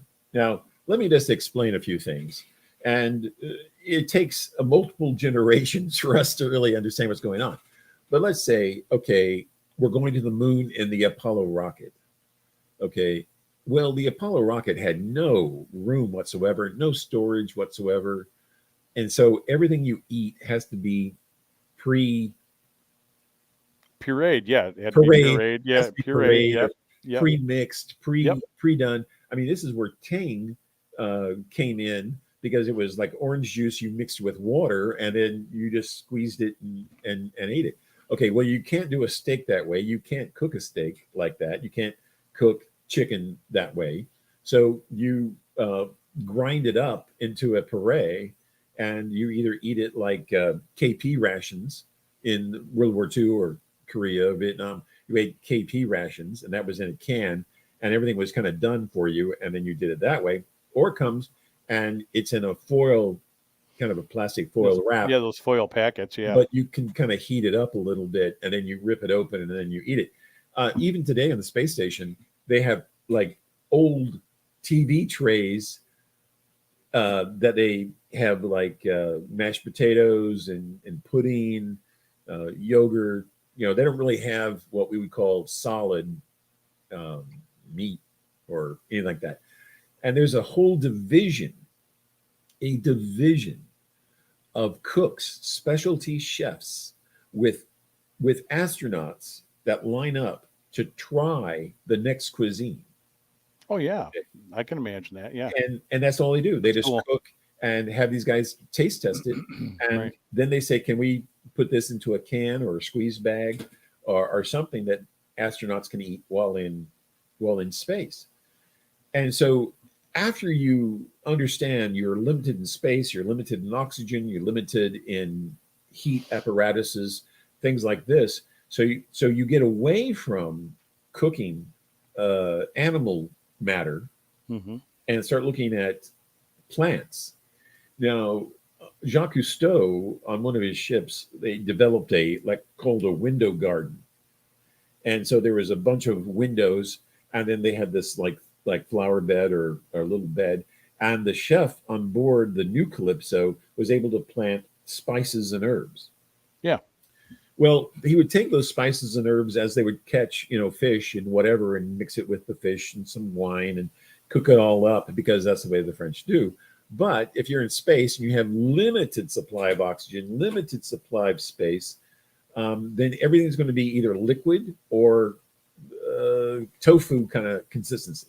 Yeah, like they did with some of those energy bars. And oh yeah, because I remember as a kid when they came back from maybe 12 or 13, whatever mission it was. Remember, they started serving or selling some of that stuff prepackaged to the public. Oh yeah, I remember eating a ton of that stuff, thinking this was great. Yeah, didn't taste like anything. It didn't taste like a Snickers bar. But no. We had like the chocolate and the ice cream. You can still buy the ice cream, still done the same way, and different things like that, where it's all freeze dried and packaged like astronaut food. Yeah. Now back in the day, let's say in the 60s. Let's say the 60s. Everybody was pretty thin. Okay.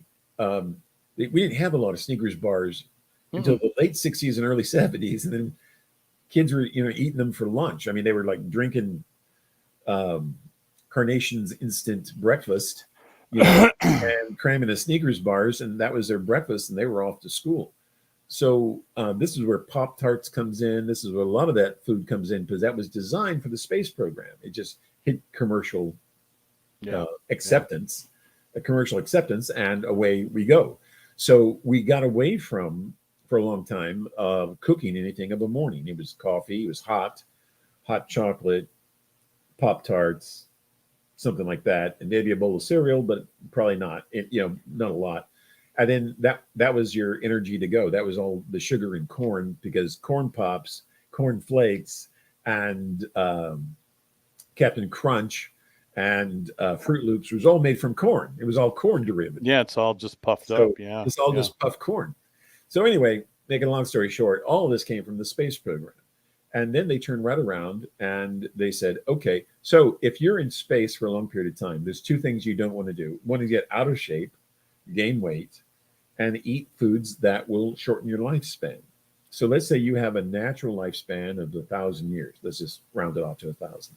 Okay, well, you're going to eat as much healthy, enriched vitamin type food or probiotic type digestive capability than the average person on the planet, because once it's prepared, it will be in stasis forever. It will just be there forever. And then you can pull it off the shelf at any time. You don't have to have a set time to have a set meal. So if you're in space and you're going down to abduct a few humans or whatever, get some cows to autopsy or whatever, you're not going to have a consistent schedule. You're not going to eat 3 times a day. You're going to eat whenever you can. and it's more related to like a Navy vessel or a military vessel. Even though they have set times for eating, they can still cook. Yeah.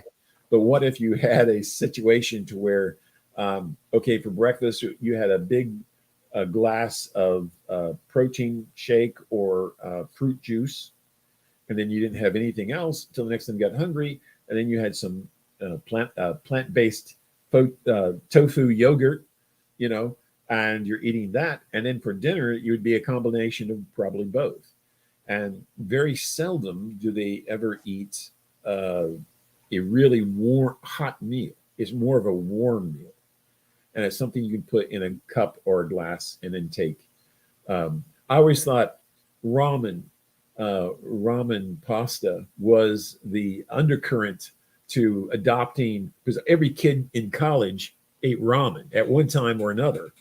And that's kind of what it is. It's kind of what space food is. It's dehydrated, and you break it up and you mix it with hot water, and then you have a hot meal. It's like one of those instant soups and things like that. I still eat the hell out of those. Yeah. Yeah. I remember that in my single days. Yeah. A lot of that. In Star Wars, and my weight was down. That and macaroni and cheese, and it was once in a while I'd have some meat. You know. So they figured out a long time ago that as long as your stomach was full and you weren't really hungry, you could eat anything that tasted good. And so they just made their food taste good.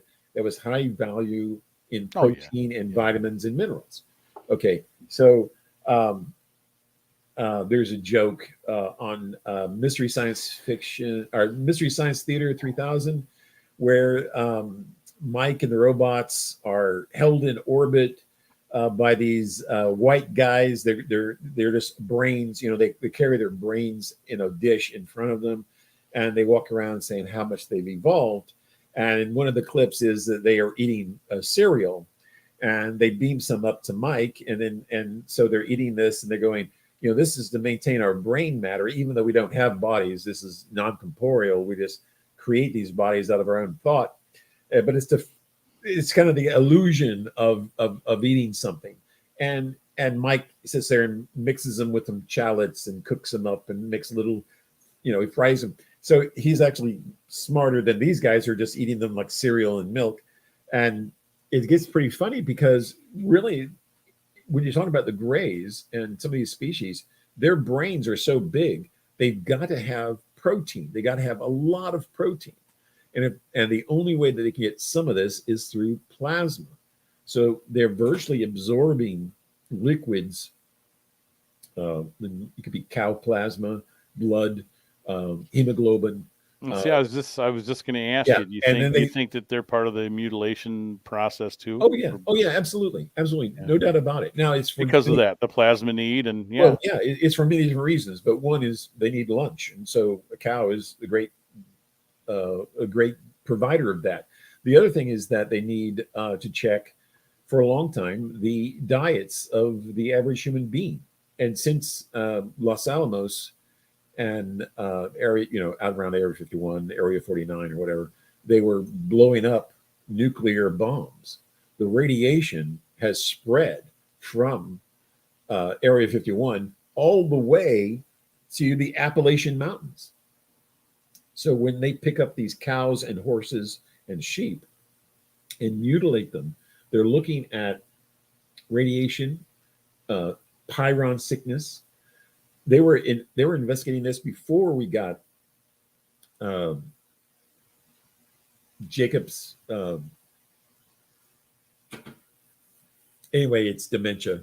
You know, it's where your brain gets spongy and break apart, and it's Alzheimer's. I guess we call it Alzheimer's now, but it was called Jacob. Oh, I can't think of the last guy. It was two scientists. Their names are together.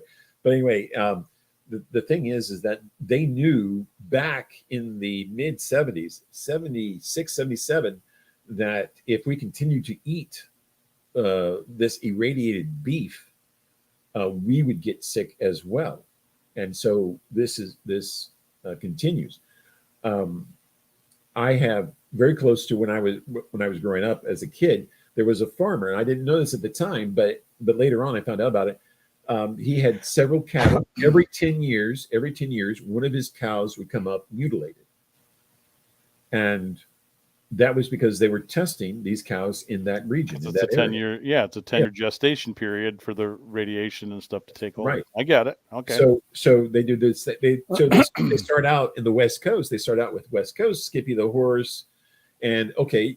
And a lot of people go, well, how many are being done this way? Well, the FBI gets involved, and they go 10,000. Okay, for 10 years when they were studying this. 10,000 head of cattle, that's cows, just disappear or become back mutilated. Okay. Over a 10-year period, that's 1 million cows. I mean, we're talking about 1 million head of livestock just disappearing. And then you get these farmers and they go, oh, these black helicopters showed up and they hovered around and, put out lights and stuff. That's because these helicopters were sent to find out what the UFOs were doing in the middle of a cow pasture. Okay.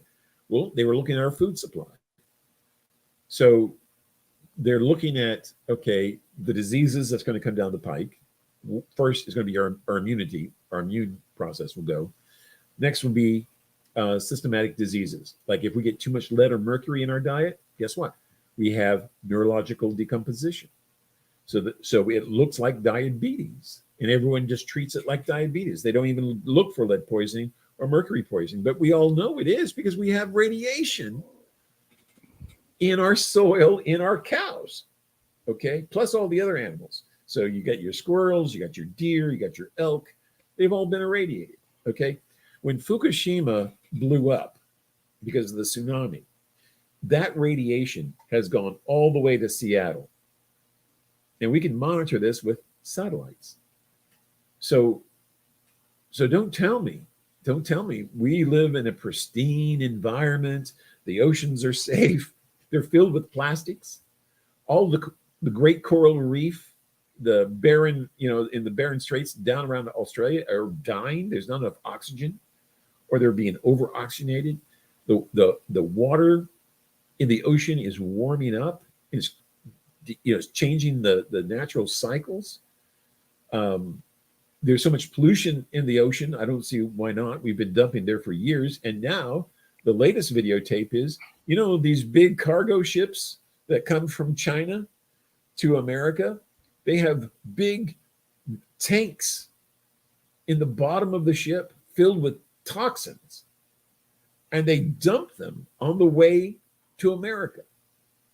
Okay. There's another documentary called The Dimming. And it's on a website. You have to type in The Dimming. Okay. It's not on YouTube or anything. And it talks about, for the last 20 years, of them spraying toxins in the air. So we have tons, not only of carbon, but heavy metals, aluminum, mercury, go on down the list. Any toxin, dioxin, you just name it. It's been sprayed over our heads, and it continued to be sprayed. And I reported this years ago. Everyone just and that lends into. I mean, it's not really UFO, but that lends into the whole chemtrail controversy that's too. It's chemtrails. It's the chemtrails. It's not even a contrail. It's a chemtrail. A chemtrail is what I meant. Yeah. And absolutely. So these things just got bigger and bigger. So 747s go up. They just dump. 727 go up and just dump. I mean, so I called the EPA and I go, hey, how high is the sky?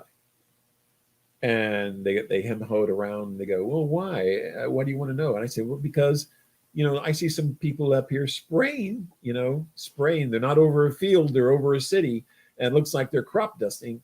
I just want to know how high they can go. And they go, well, the sky is 19,500 feet. And I go, really? So if I'm flying at 20,000 feet, which is an average height for a passenger jet or cargo FedEx, UPS jet, you can dump whatever you want at 20,000 feet. Hundreds of gallons, 24/7. But you can't do it at 19.5. That's illegal. You get a fine. So instead of going out over the oceans and doing it, well, they normally do it during a thunderstorm, so it will kind of dilute it. But the rainwater has high toxins in it, and aluminum in it, mercury in it, lead in it.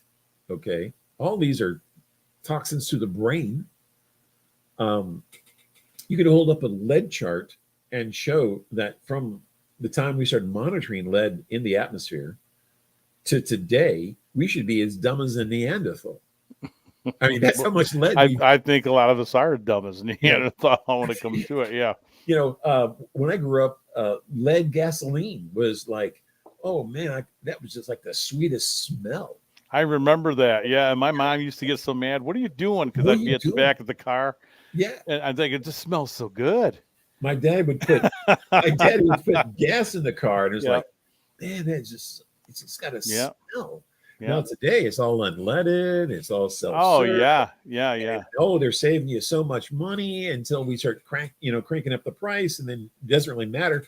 But the point being is that back in the day, like fluoride, lead was a they couldn't throw it away. They couldn't dump it into a landfill because lead was just that toxic. So the EPA said you can't just dump lead. It has to be in a toxic dump area. Okay, well, what are we going to do with that? Well, let's just put it in gasoline. Fluoride, same thing. It's a waste product from aluminum smelting. Well, what are you going to do with it? Oh, we'll just put it in our toothpaste. It kills germs. And deodorants, yeah. And some deodorants have that in there. Aluminum sulfide. Yeah. Okay, in your deodorant. Okay. That's supposed to, soak through the skin. There was a few years ago, they came out with this new nonstick aluminum pots and pans. Lightweight aluminum. I just looked at them and it's like, that's toxicity level. You put some butter in there and you fry up your carcinogen beef or whatever, that is just full of aluminum. I mean, your Diet Cokes, your Coca-Cola in a can, that's all aluminum. And what's inside there? Nitric acid. It's citric acid is inside of the Coca can. I'm with you, doctor. Codeine.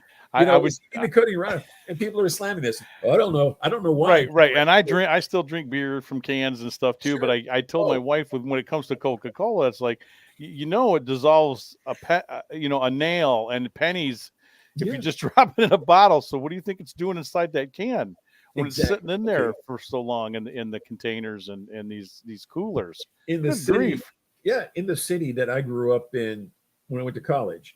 Okay, my first time in college.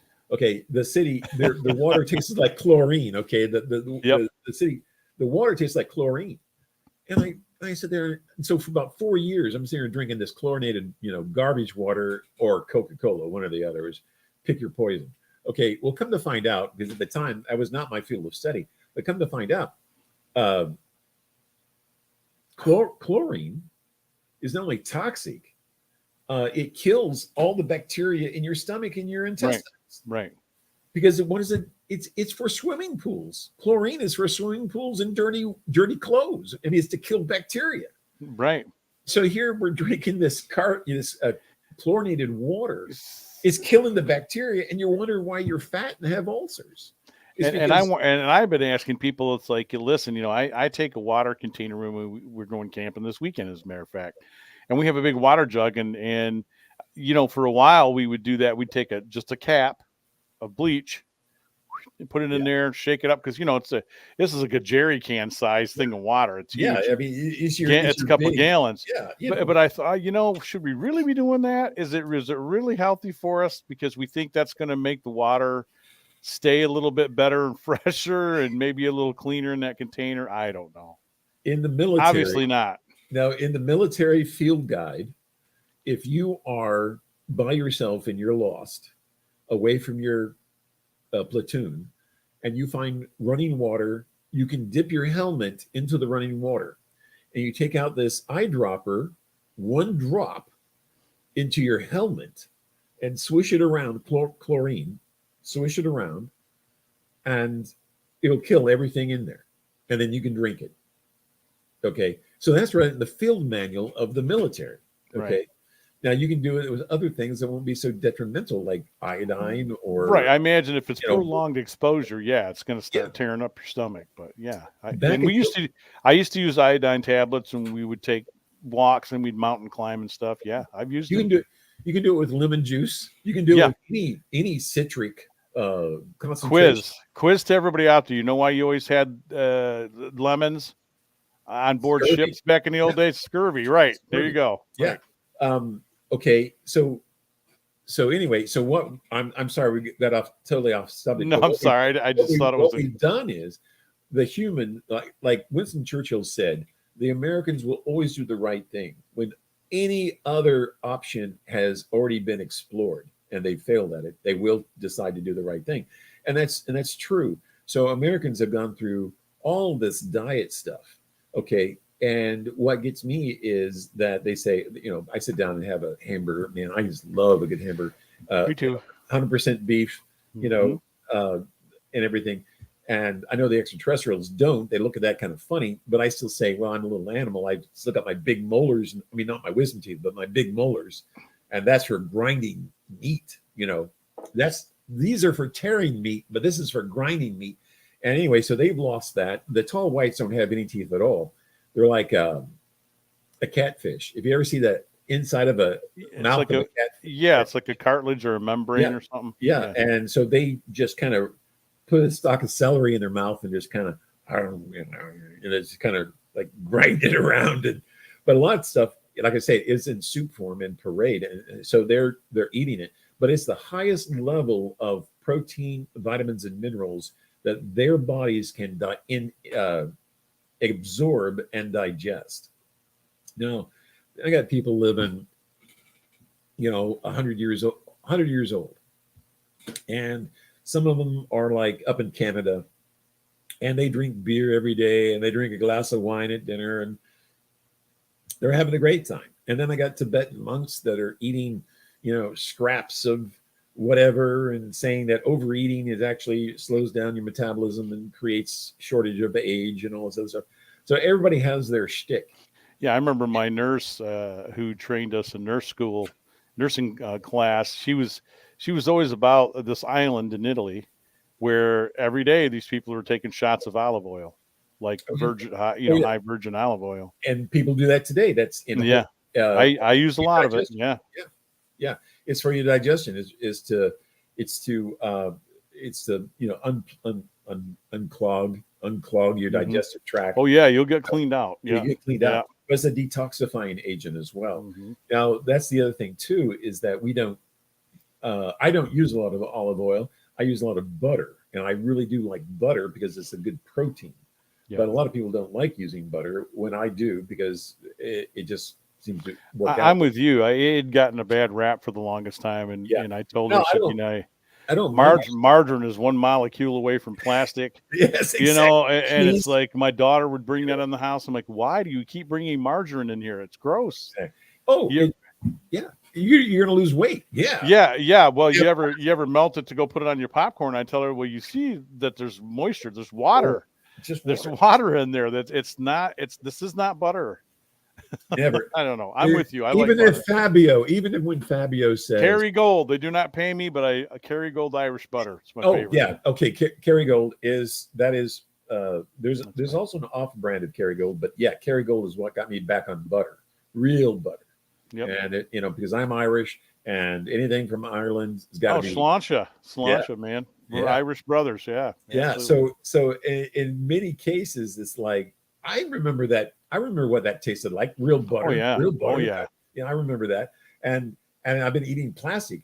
And that's the other thing too. A lot of people need to be tested for Teflon, because Teflon now is in everybody's blood supply. And we've been non-stick pans, and you guys are using metal spoons in there, and you're eating all the shit. Don't get me started. Yeah, I don't know how we got on this. Yeah, I don't know either. But it's terrible, but it's good information. It's great information. Go back to another time. My dad said that when he was a kid, he would go into a place and order a sassafras, which was before Coca-Cola, and it wasn't liquor or anything. It was just a sassafras drink, and then they made root beer out of it. Well, the sassafras has become a carcinogen. And so A&W root beer went and got like 98 different products to make root beer. So it wouldn't be carcinogenic, but it didn't have that same flavor. Right. And so anyway, so root beer, like Coca-Cola at one time, was classified as a homeopathic medicine. And they would put cocaine into Coca-Cola. That's the same with Dr. Pepper and Same Burners. Get you Burners too. Yeah. Ginger. Oh yeah. Yeah. Yeah, absolutely. I drink a lot of ginger drinks when I get my hands on them for obvious reasons. Yeah, for sure. But so when you get around to extraterrestrials, and they have a dinner party. I was just curious about their diets. That's why we got on the subject. Yeah, everybody's different. It's kind of like the UN, but everybody brings like their own plate or whatever. They bring what they eat. So there are no meat eaters among any of them, or are there? There's a couple of reptilians that still eat meat and things like that. But a lot of them don't. It's either a tofu or liquid. I think we covered this before. Do you think the reptilians are more on, are more on the side of being kind of the bad type of alien, or not so much? It's give and take. It's give and take. It's hard because they want things. Like people. There's good people and there's bad people. There's bad people. That's right. Okay.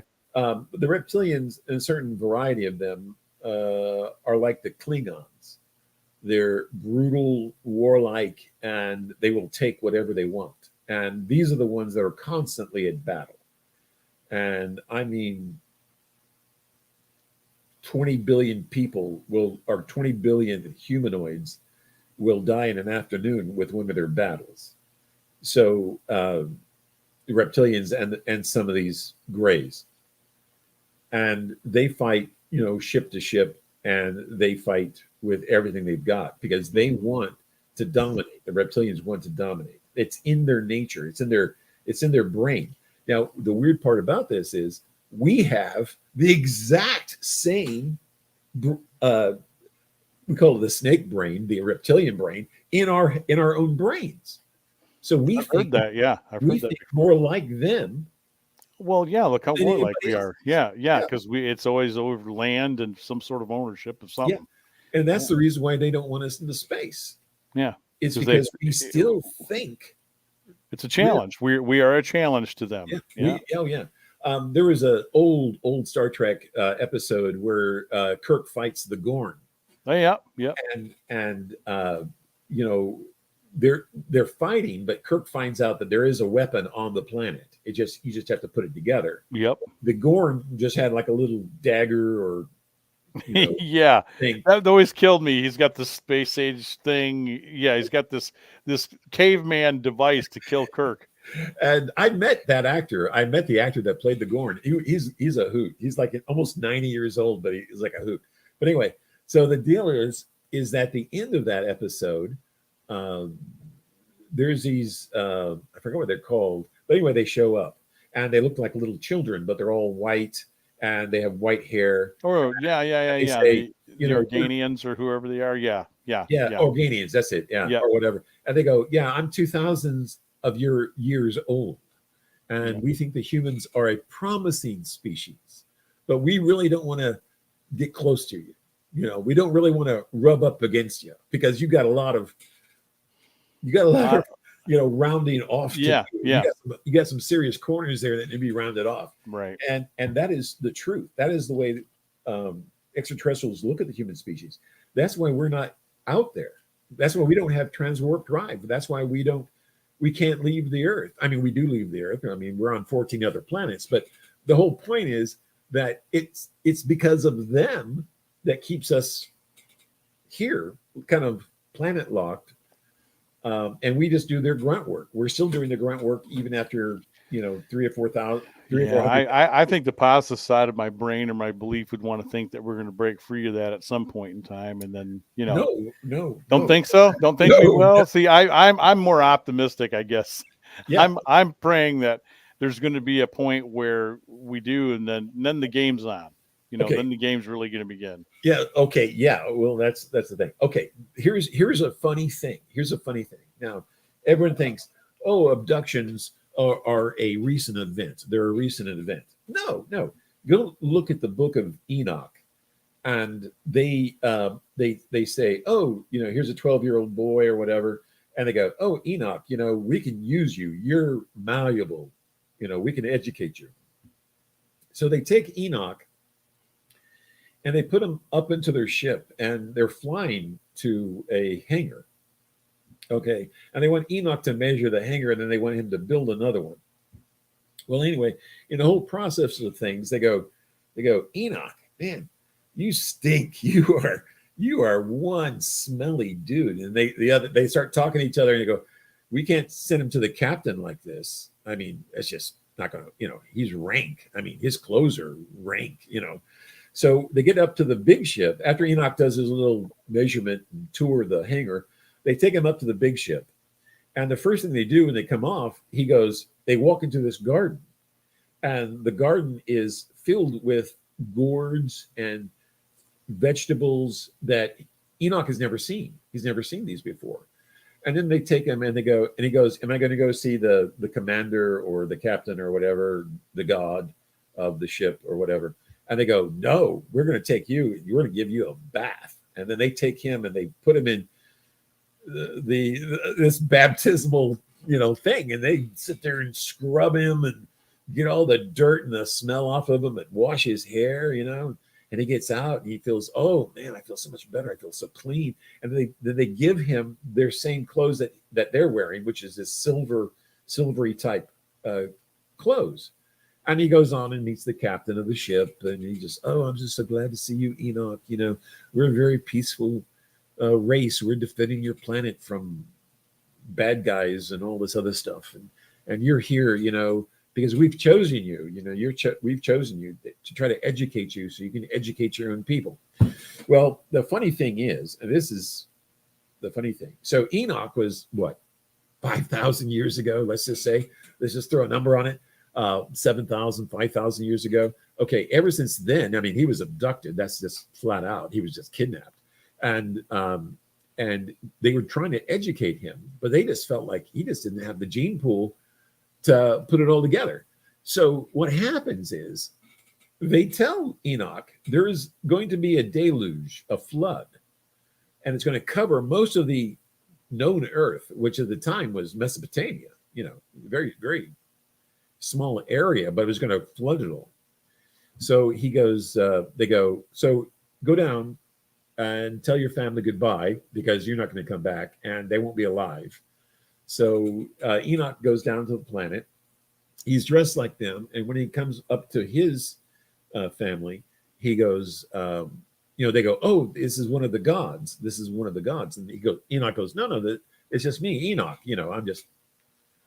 I haven't aged, I got some flashy new duds, man. I got some flashy new clothes, got a haircut. I'm doing right. Good. I'm smelling good. Yeah. Right. And so Enoch he goes, I have some encyclopedias here. Let's say Encyclopedia Britannicas for you for after the deluge. And I want you to keep them so you can start up humanity again. Okay. Well, those books are made out of I'm not making this up, but anyway, a plastic polymer type material. So they don't age, they don't decompose. And right now, outside the city of Nineveh or outside the city of Mosul, those encyclopedias still exist. They're just 20 feet below ground because most of the city of Nineveh is buried because of time, volcanoes, floods, all this other stuff. So these books were lost. Now, so mankind after the flood had no idea what was going on. He didn't know how to rebuild. He was totally lost. And it wasn't for other extraterrestrials that came down and said, okay, we're going to help you. They would never have gotten kickstarted again. So anyway, these books still exist. And they're outside the city of Mosul. So they still exist. Now, what's really funny about all this is that you wouldn't give this the time of day, except when Bob Lazar said when he was first hired at S4, they gave him the yellow book. And the yellow book, he said, was flipped and open, and it was looked like plastic pages. And it was the creation of mankind. And he says it was like a flip book. So, it was like a plastic page. And then when you laid it down on top of another page, it actually showed the progress of humankind. Excuse me. So the yellow book was made from the same material that Enoch had. So here's a 5,000 year gap in man's amnesia. And we're going right back to it's the same substance. It's talking about mankind's evolution status, and how the extraterrestrials are looking at us saying, won't these guys ever get it together? But then again, I keep telling them, okay, you come from a planet, excuse me, you come from a planet that has never had a Krakatoa. You have come from a planet that's never had a tsunami. Every 10,000 years, mankind's got to start all over again. And I said, what do you expect? We only have 20,000 pairs of DNA. You guys got 40. I mean, you just got more junk, and we're trying. I mean, we have the desire to become a very promising species, but at the same time, we know we have limitations, and that's not our fault. We were made this way. And in the Bible, it always talks about man's imperfect. Oh, you're imperfect. You don't want to be 666. You want to be 777. And you go, well, why are we imperfect? We're the only species here. And it's because, well, we were made imperfect.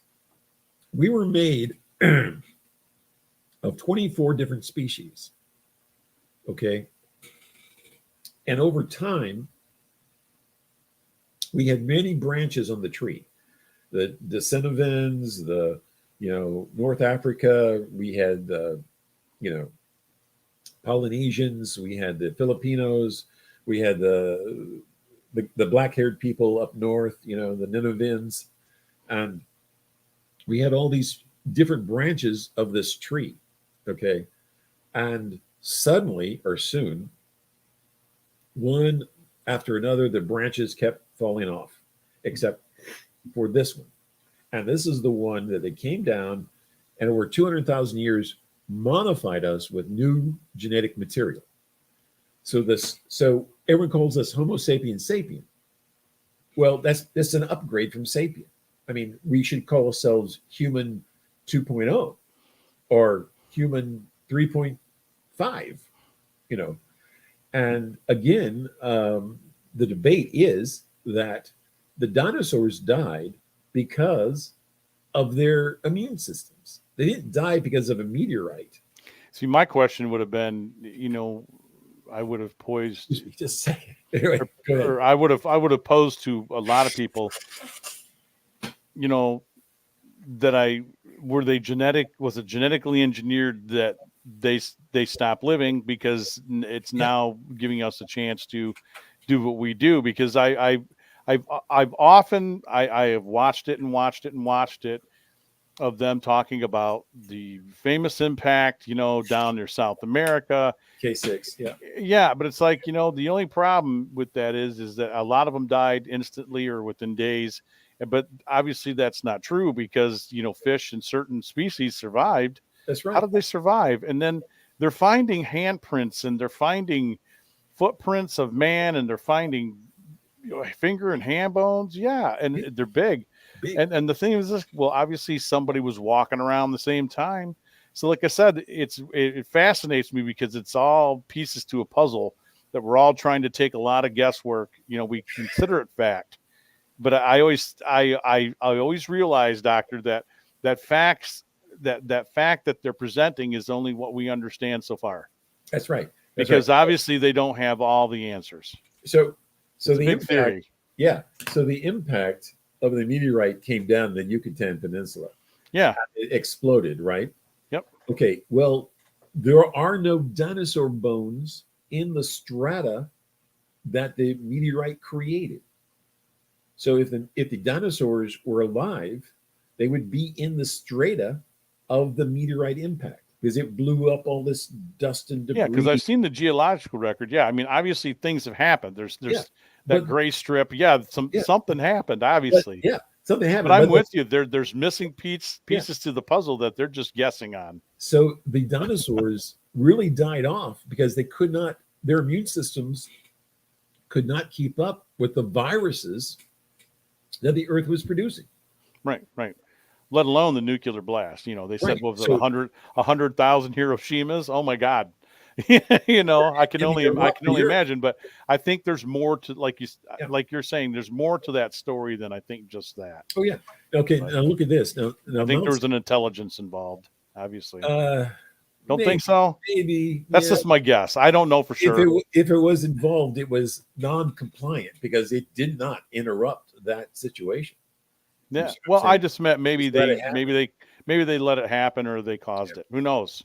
Who No, knows? I don't think they caused it, but I think they let it happen. I wouldn't But think they caused it, but now there's an Egyptian god out there called Apophis. Apophis.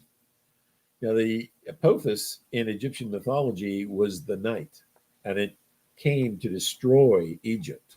And so uh, Osiris Osiris was in the heavens, and it would protect Egypt from Apophis because it was such Osiris. a monster that ate Yeah, everything. and Yeah, and Osiris was the light. Is that how that goes? yeah. Osiris was the light. Yeah, yeah. Yeah, yeah. Now, So now, day and night. Yes. Yep. right. Yeah, day and night. Right. So Yep. Osiris gets replaced by Apollo and a couple of other gods. But anyway, but the point being is that Apophis was a mythical creature out there in the dark, in the unknown, eating planets or eating whatever. So anyway, so what the deal is that there is an asteroid called Apophis, and in the year 2029, NASA says it could easily hit the Earth if we don't do something about it. So here we are looking at another event again, 10,000 years down the road. Every 10,000 years, we have something that happens. A solar mass ejection. We have volcanoes. We have earthquakes, splitting of the tectonic plates, tsunamis, and they wipe out everything on the seacoast. Did you know that almost 2/3 of the entire population of America is on the seacoast, within 21 miles, or let's say 50 miles of the seacoast? So if the sea came in, if there was a tsunami, it would go in at least 2 or 3 miles. But we have no way to stop it. We have no system in place to stop it. And then that's the whole problem. Just got to get We're the not high. looking No. down the road. We are looking at we are reacting to whatever natural event. Right. And I heard a lady last night talk about the Earth as Gaia. Gaia, Gaia has a person. I mean, the Earth has a personality, and it could be alive. But the point being is that there's nothing we can do about it. We're ants. We're fleas on the back of a dog. And if the dog decides to scratch, so the message is you just got to make the best of it while you're here, man. That's it. Do the most positive. Do the best and be the most positive thing that you can be. Right. Be your best life and be as the best you can be and be as positive as you can be, even if everything is against you. And I tell you what, Daniel Brinkley has died a couple of times, and he's come back, and he says coming back into human form is like the hardest thing in the world, because just being here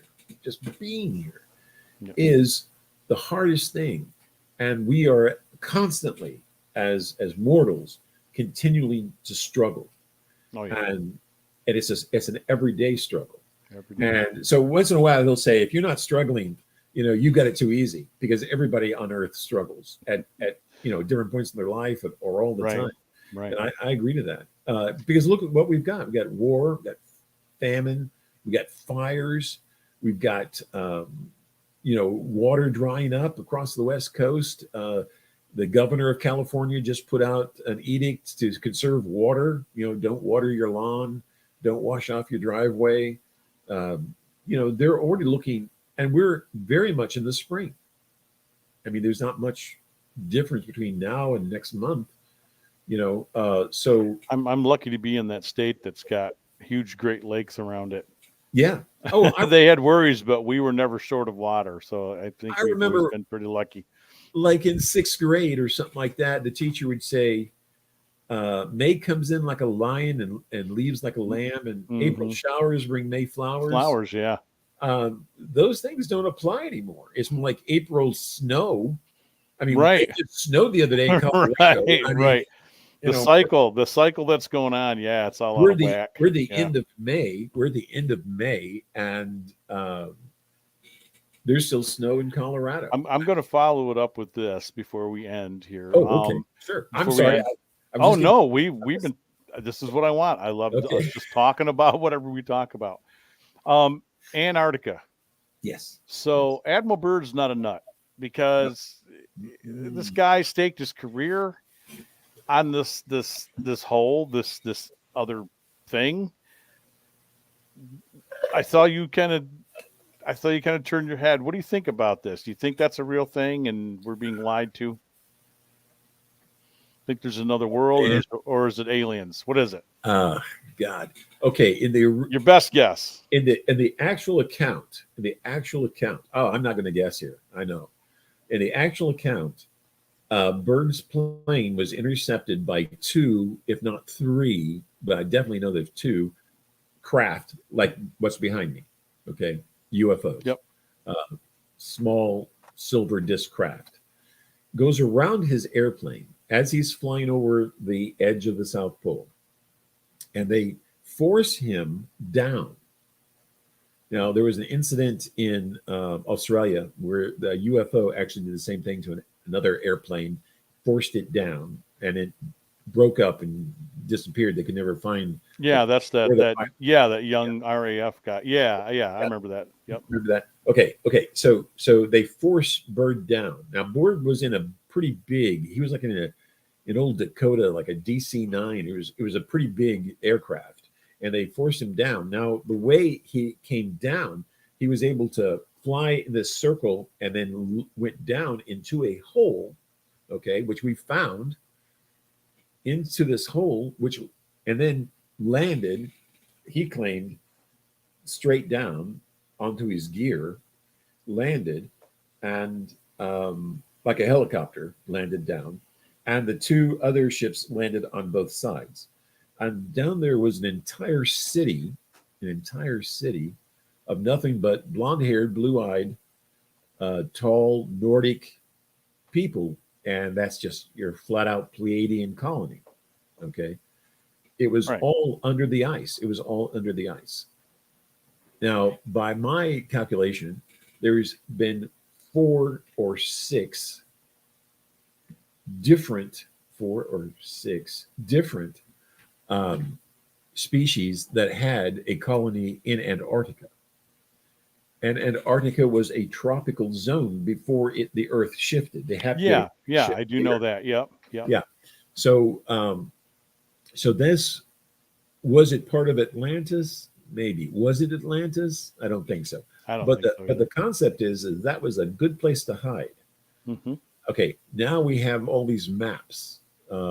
Perry Reese, Hieronymus, Flavius map of the Antarctica being devoid of ice.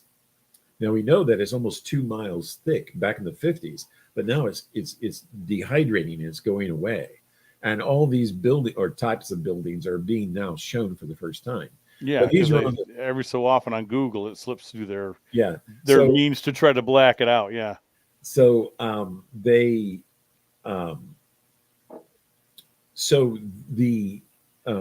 Antarctica colonies started being covered with ice, and so what they did was they put up this heated dome, I guess you might call it a heated dome, where light would come in, and it would kind of seal up, and they would open a window or a door, and then the ice would come in, and then they would just solidify on top.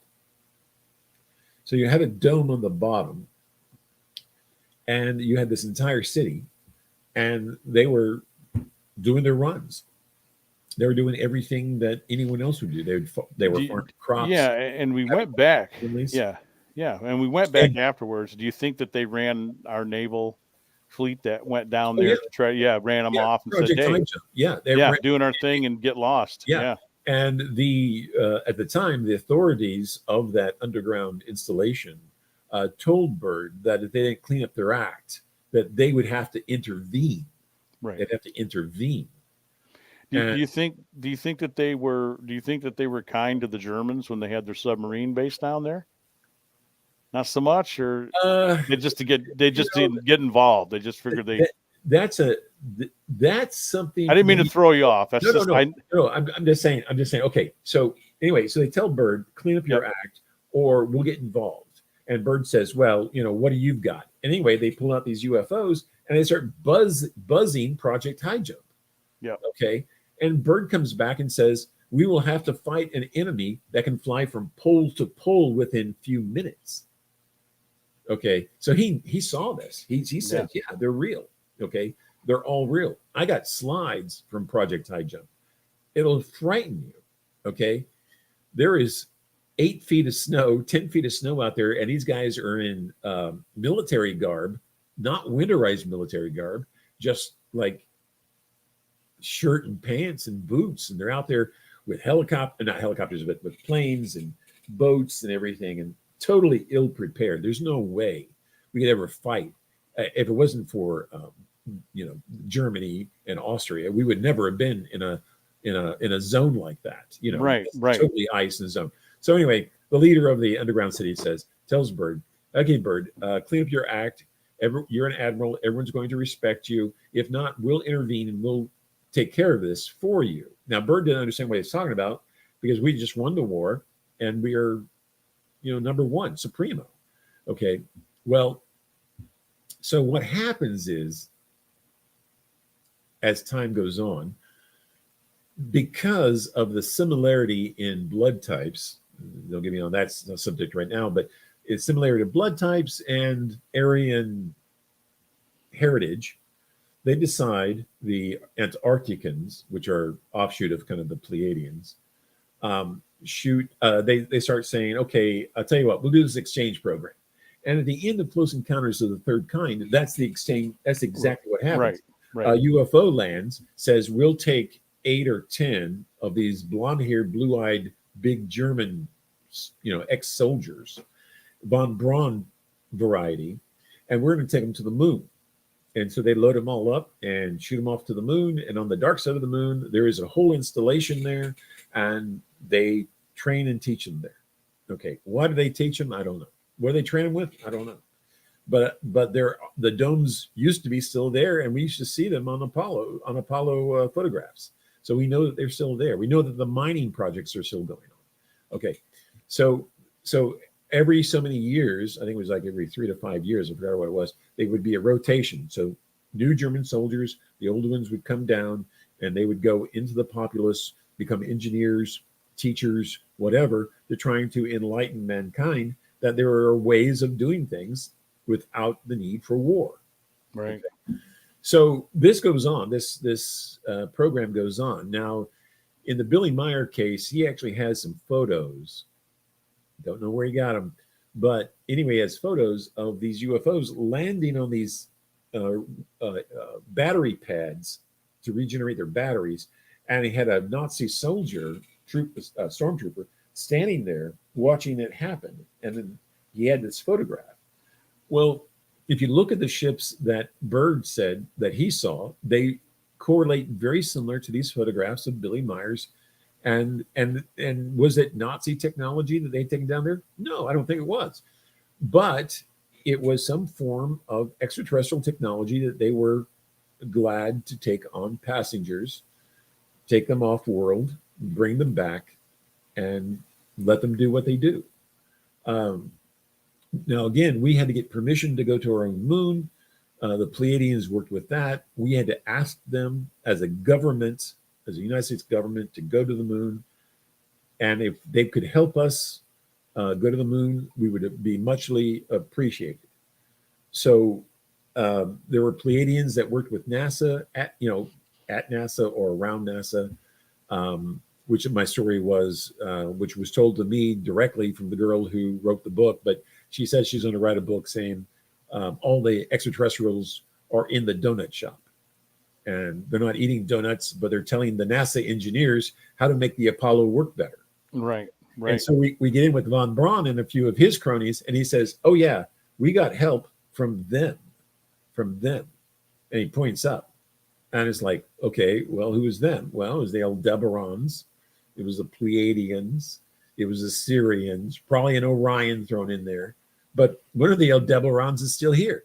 Maria Ostrich, who was Hitler's main psychic, claimed that she was from Aldebaran and that she was downloading the Honeybee 1, Honeybee 2, and Honeybee 3 blueprints from the Aldebarans because she was an Aldebaran. Okay, she was just giving them their old technology. Okay, like we do. We sell off our old guns and tanks so we can make new ones. So anyway, that's what she was doing. Okay, after the war, Maria Ostrich disappears. Yeah. We can't find her body. She wasn't around. Okay, then all of a sudden, there was a Rockefeller shows up. And guess who his new girlfriend is? Maria Ostrich. And she hasn't aged a day. She's 110 years old. She hasn't aged a day. So she's hanging out with the next new power elite, and she's still selling UFO technology from Aldebaran to the Chinese. Yeah, there's always an arms seller. There's always a and there's always money to be made, even if they're from space. Yeah. So okay, so here we are with Ukraine, and the Pleiadians said we're going to get involved. Well, this is exactly what they were warning Bert about, and so bolts of lightning come from heaven. Zeus. On the brink of World War III. I don't know how much closer you're going to get. It's Zeus, and it's blowing stuff up, and we would look back at this saying Zeus and his lightning bolts. No, it is not a particle beam weapon, but it is an ion cannon. Yeah, shooting these high charged particle beams, which look like lightning, and blows up entire cities. It blows up the Russian military. So who got, it's like in Indiana Jones and the Crystal Skull, it depends what your God looks like. If whether you bend your skull and make it a elongate your head, or make it a point, It depends on what who's your God, and then that's who you give reverence to. Man. But let me tell you, on the back of the $1 bill, it explains it all. Our government, our religion is based upon worshiping extraterrestrials. And then we have a Senate hearing on this. Why? To appropriate more money to Space Force, to appropriate more money to ATIP. Okay, so let's give them $1 billion. Who cares? The military gets 10, 20 billion, and they get more than what they need. So let's just give $1 billion to Space Command. Let's just give $1 billion to Space Force or whatever, to find out what's going on. But it's just a liaison type of intermediary to say what do the extraterrestrials want us to do, and whatever they're going to tell us to do, we're not going to do it. Like I said, we'll take every other route, but the one that should be our best route. There's an old case. Valiant Thor comes down, talks to Dwight D. Eisenhower and Richard Nixon, and gives them a book, and says, if you do what we offer in this book, you'll be peace, and age of Aquarius, and love and peace will reign forever. And Eisenhower and Nixon said, nah, we don't want to do that. Yeah, we're number one. We're like Bird. It was like, we're number one. We're not going to take second. We're not going to take your handouts. We'll do it on our own. Ego. Yeah. Yeah. But there's no way. A former general who was president and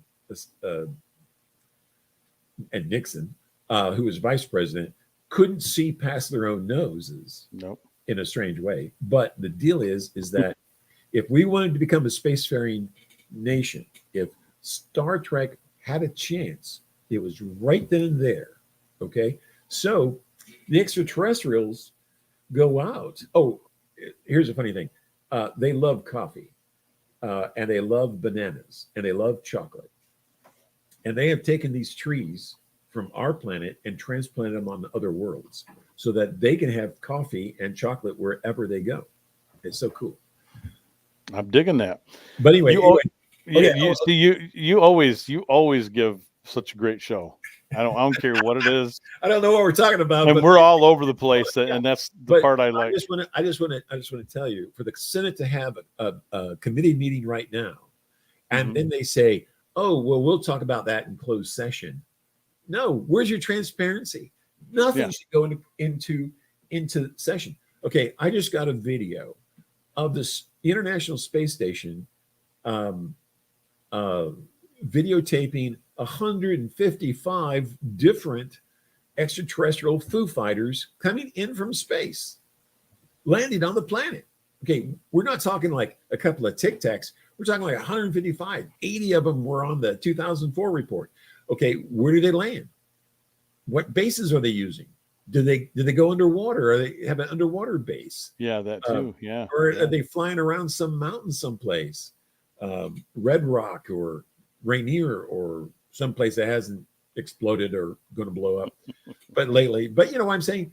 The point being is that it's on the back of our dollar bill. These people believe our authorities, government, UN, believe fervently in the contact and relationship with extraterrestrials, or it would not be right here, right now.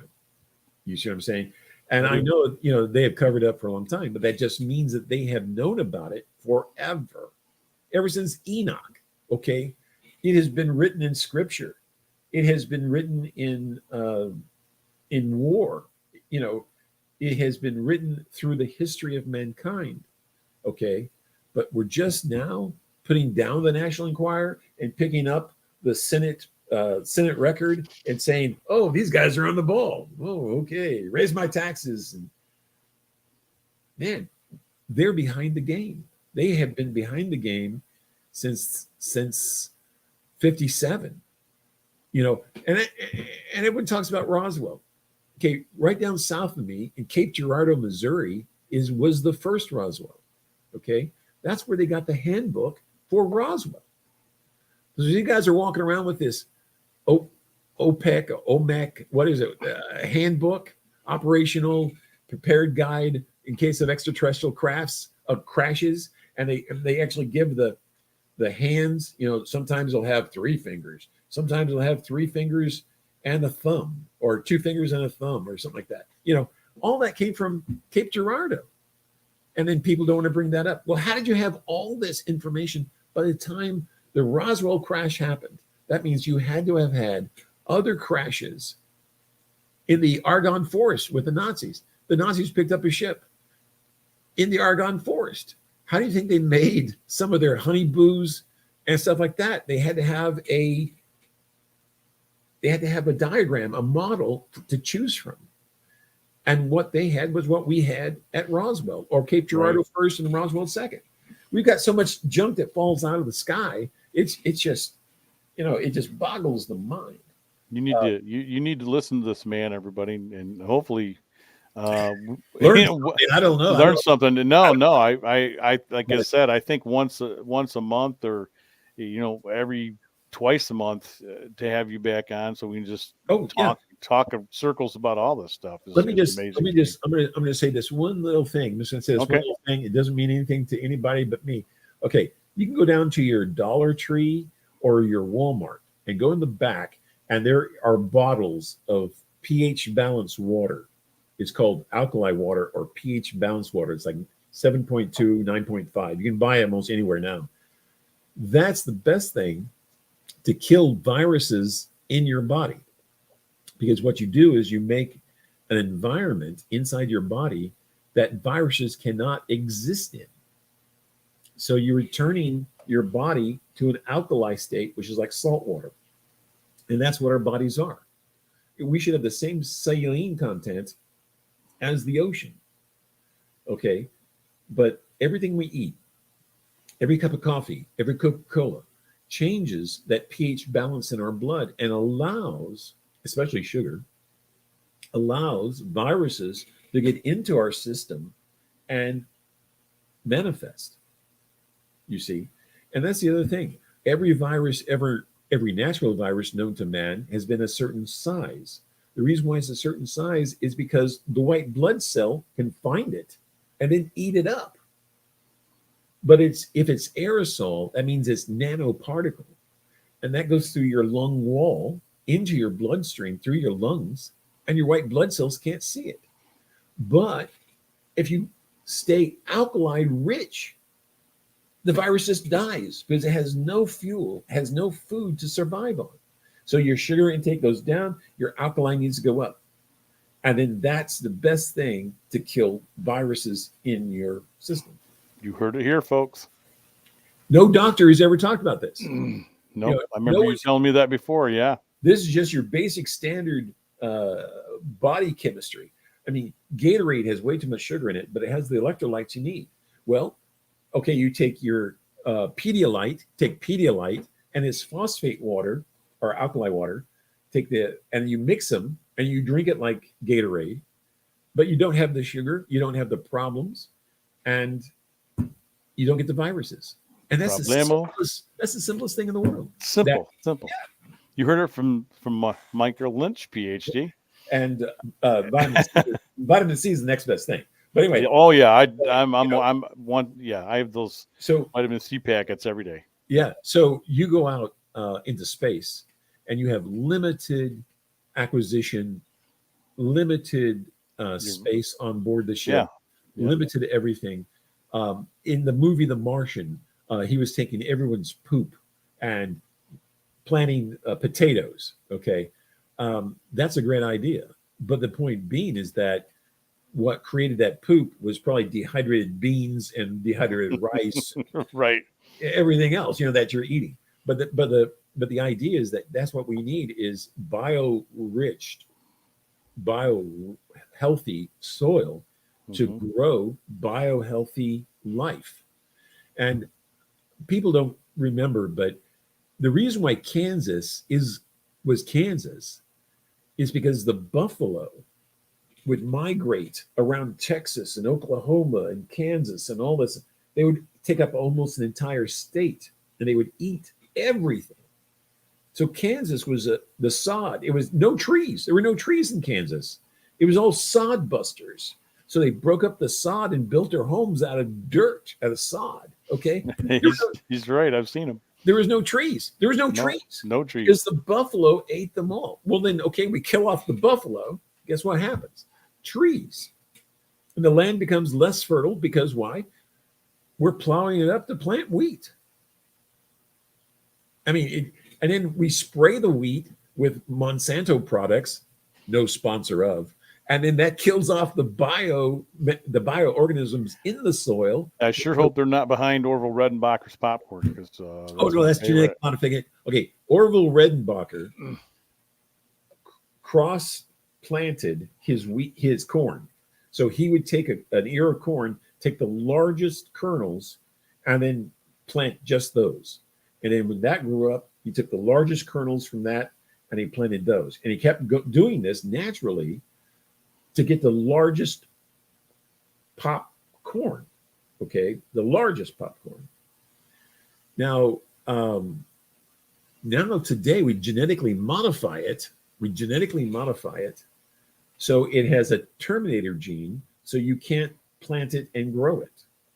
Or it's been genetically modified so it can sit on the shelf a little bit longer. Right. And they've done this with fish cells.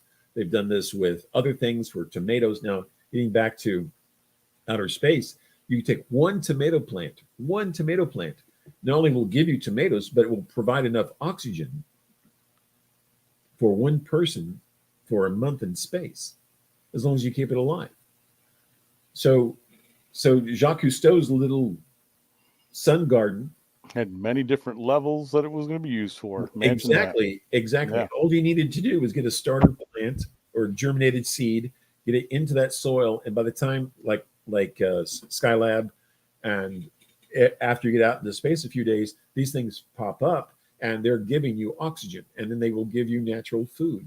And that's what these people are. Ever since Enoch, that's what they've been doing. They've been growing their food on board their ships in the most pristine environment to get the most vitamins and nutrition out of it.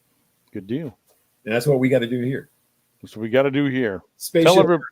Tell everybody where they can find you. Hey, I'm on Facebook, and I've got a few I got a new video out on YouTube, and it's called the Dave Glover Halloween Special. And I was on the Dave Glover Show for 14 years doing my segment of paranormal, my paranormal segment. And so he wanted to do a pilot where him and the ghost would be like in the same shot all the time. Well, anyway, it didn't work out that way. I wasn't going to play that game. Homie, don't do that.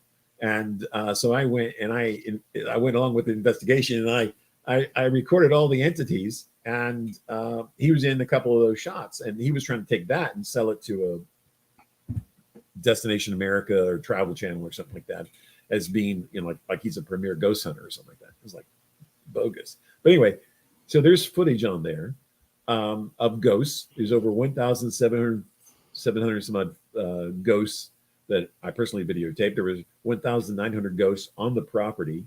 So I got all but 200.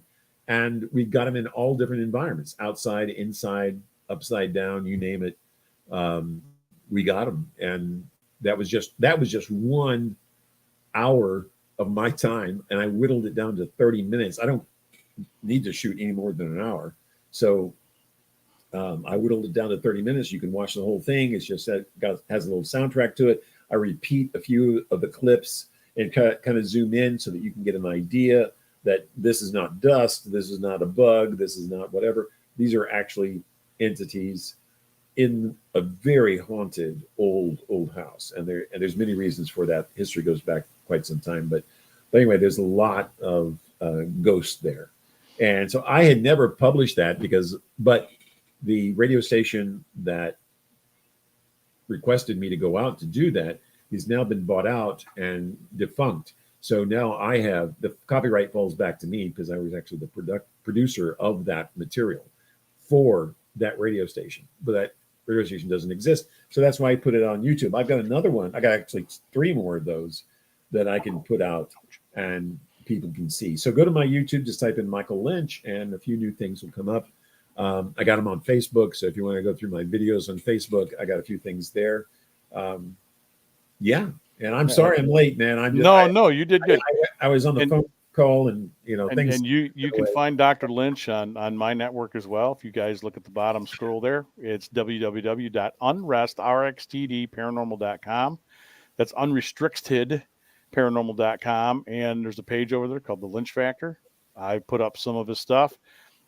He's got some new things out he just said on his YouTube. So if I'm able to pull those over and borrow them, I'll put them over on the page. Yeah, I went to a page. Where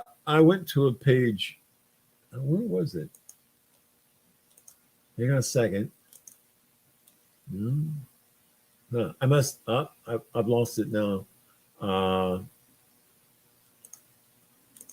I'm going to look up while we're on. I think I've lost it now. But anyway, it was one of your sites, and it had I Want to Believe on it, as well as Unrestricted on it. So I didn't know. Yeah. And I have a page over there.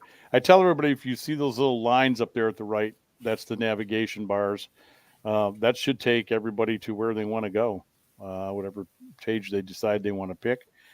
My phone is not wanting to cooperate here. Hang on, everybody. We're going to double check because I know the network went down at one time for a while there, and I was not too happy with that. So I just went on that. On the end here, there are our solar system falls under the auspices of the Pleiadian Council, and there are 16 other. You might say the collective or the cabal, depends how you want to look at them. 16 other extraterrestrials that are also in the solar system, and they also negotiate with the Pleiadians. So if you look, there's the Lynch Factor. Oh, right. Unrestricted. Okay. And look at that handsome devil. Oh, man. And as you scroll, as everybody can see this, and as you scroll through, Now this is on a phone. It's a little different on your laptop. You see, I got videos Yeah. and audio. Great. A little That's history great. about this interesting individual. So I've got. you give me more stuff, Doctor, and I'll pop it up there. I will. I thank you very much for all that. Hey, no problem. I got 2 more videos I need to make concerning. You always give me good information. You never steer me wrong. Concerning the human condition, and the only avenues that we really have is to overcome our extraterrestrial overlords, if you want to call them that. That's a good word usage. I think that's probably accurate the way you described them. Extraterrestrial overlords. Right. It's the human imagination. They cannot defeat or defend themselves against the human imagination, and that's one thing we've got to increase upon. We can't. If you dumb us down, we'll never have enough imagination to progress. Right. And the other thing is that we found the ultimate answer. Excuse me, I'm gonna. God bless you. Oh, I'm sorry. Alien bless you. Yeah. Is that we found most of the answers with human consciousness, and it's tachyons. Tachyons is the answer. Not only does it produce a field effect, it produces a focused effect. And everything, ESP, everything in the paranormal world is what we call E equals I. It's energy equals information, and that's the download information. But it doesn't make us telepathic. It just gives us the ability to download. All this is because of tachyons and in our universe. So this is a step beyond quantum, because in the quantum experiments, the human mind actually creates a result. So if we look at something and we think it should act a certain way, it does act that way. If we look away, it doesn't act that way at all. It just does what we call random chaos, or just chaos. Mm-hmm. So the human mind is so powerful, and the environment that it's in, it can actually correct and adjust chaos. And that the human mind, our memories, our mindset is a holographic scenario. And that everything we remember, everything that's going on, and of course we're in the Matrix, but everything that's going on is a hologram. And our brain, our consciousness is a hologram. Now, here's another thing. The consciousness never stops moving. It is in constant motion inside. So it never stops. So it's always seeking information and trying to identify with its surroundings. And the subconscious is exactly the same way. It is trying to identify the environment so that your logical mind can discern whether it's a threat or not. So there's a lot of subconscious here, but let me just tell you, the bathtub that we're in, the swimming pool that we're in, is tachyons. And that is the key. That's been the key to the end of the road for our research. And that is that we still haven't got that done in an expression, but we understood consciousness. We couldn't understand the field effect that it was in. And then once we found that, then all of a sudden it became clear that tachyons is the swimming pool we swim in, and our consciousness is swimming in the swimming pool. So right. And when I have you on again in 2 weeks or less, probably less, this is our topic. We're going to talk about orbs and what you think about orbs and why you design, how your idea and your hypothesis about, not about what you believe to be orbs. Because I had a guy in my group ask me about that, and I said, the man you want to talk to is Michael Lynch. He's going to break it down better for you than me, because I'm a guy, as I end the show here, I will tell everybody I'm a guy that I'm 50-50 on it. There's a lot that is explainable material, and there's a lot that's doing things that I cannot explain, and I have recorded them. I've caught them. I believe some probably are spirit, some are energy, and others I don't know. So I want to thank everybody for being with us. Go ahead. Oh no, I'm just saying, you have your different sizes of orbs, and then you have your mists, and then you have your glowing mist. It could be black as well as white, and then you have your full-bodied apparitions, and so you go through this hierarchy.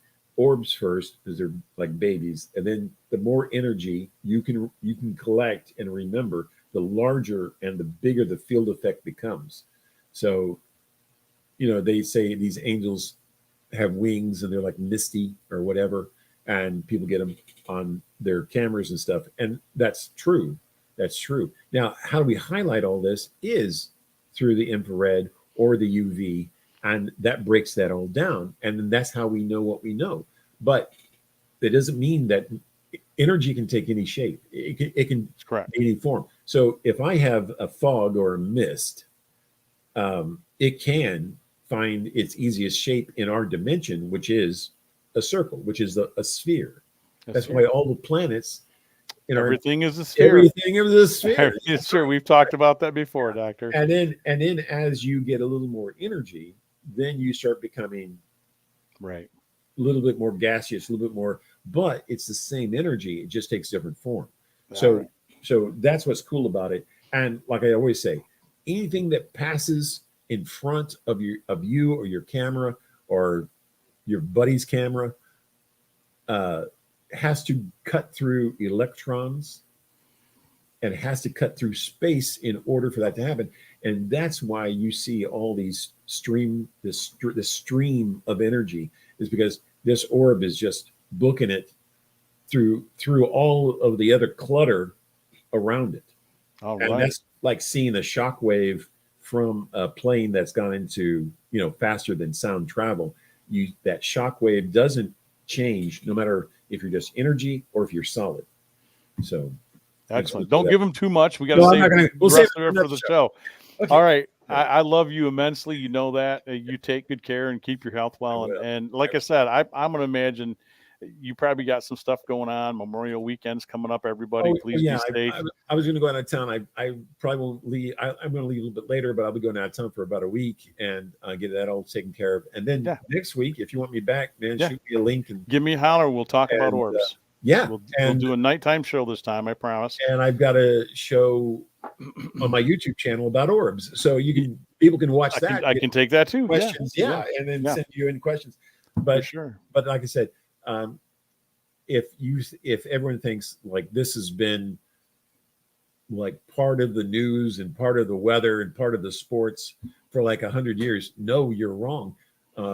People don't do paranormal. I mean, they do everything else but paranormal, and it's because they don't know where to go with it. They're learning bad habits. That's all I'm going to say. Right. Bad habits. Yeah, I was on another show, and I said, and I was really talking to a psychologist. So I said, quit running back to Freud and Jung. I mean, everybody does. They run back to mama, So if you see a ghost, don't sit there and say it's from the devil. Gee whiz. I mean all right, everybody, listen. You have a good Memorial weekend. Thank you very much. Everyone, be safe. Yes, and please remember those who have gone out and sacrificed, and be safe and happy and healthy. And here are always my closing words: if you cannot be kinder and smarter, please, for the love of God or whatever you hold high, be quieter. Okay, just be quieter.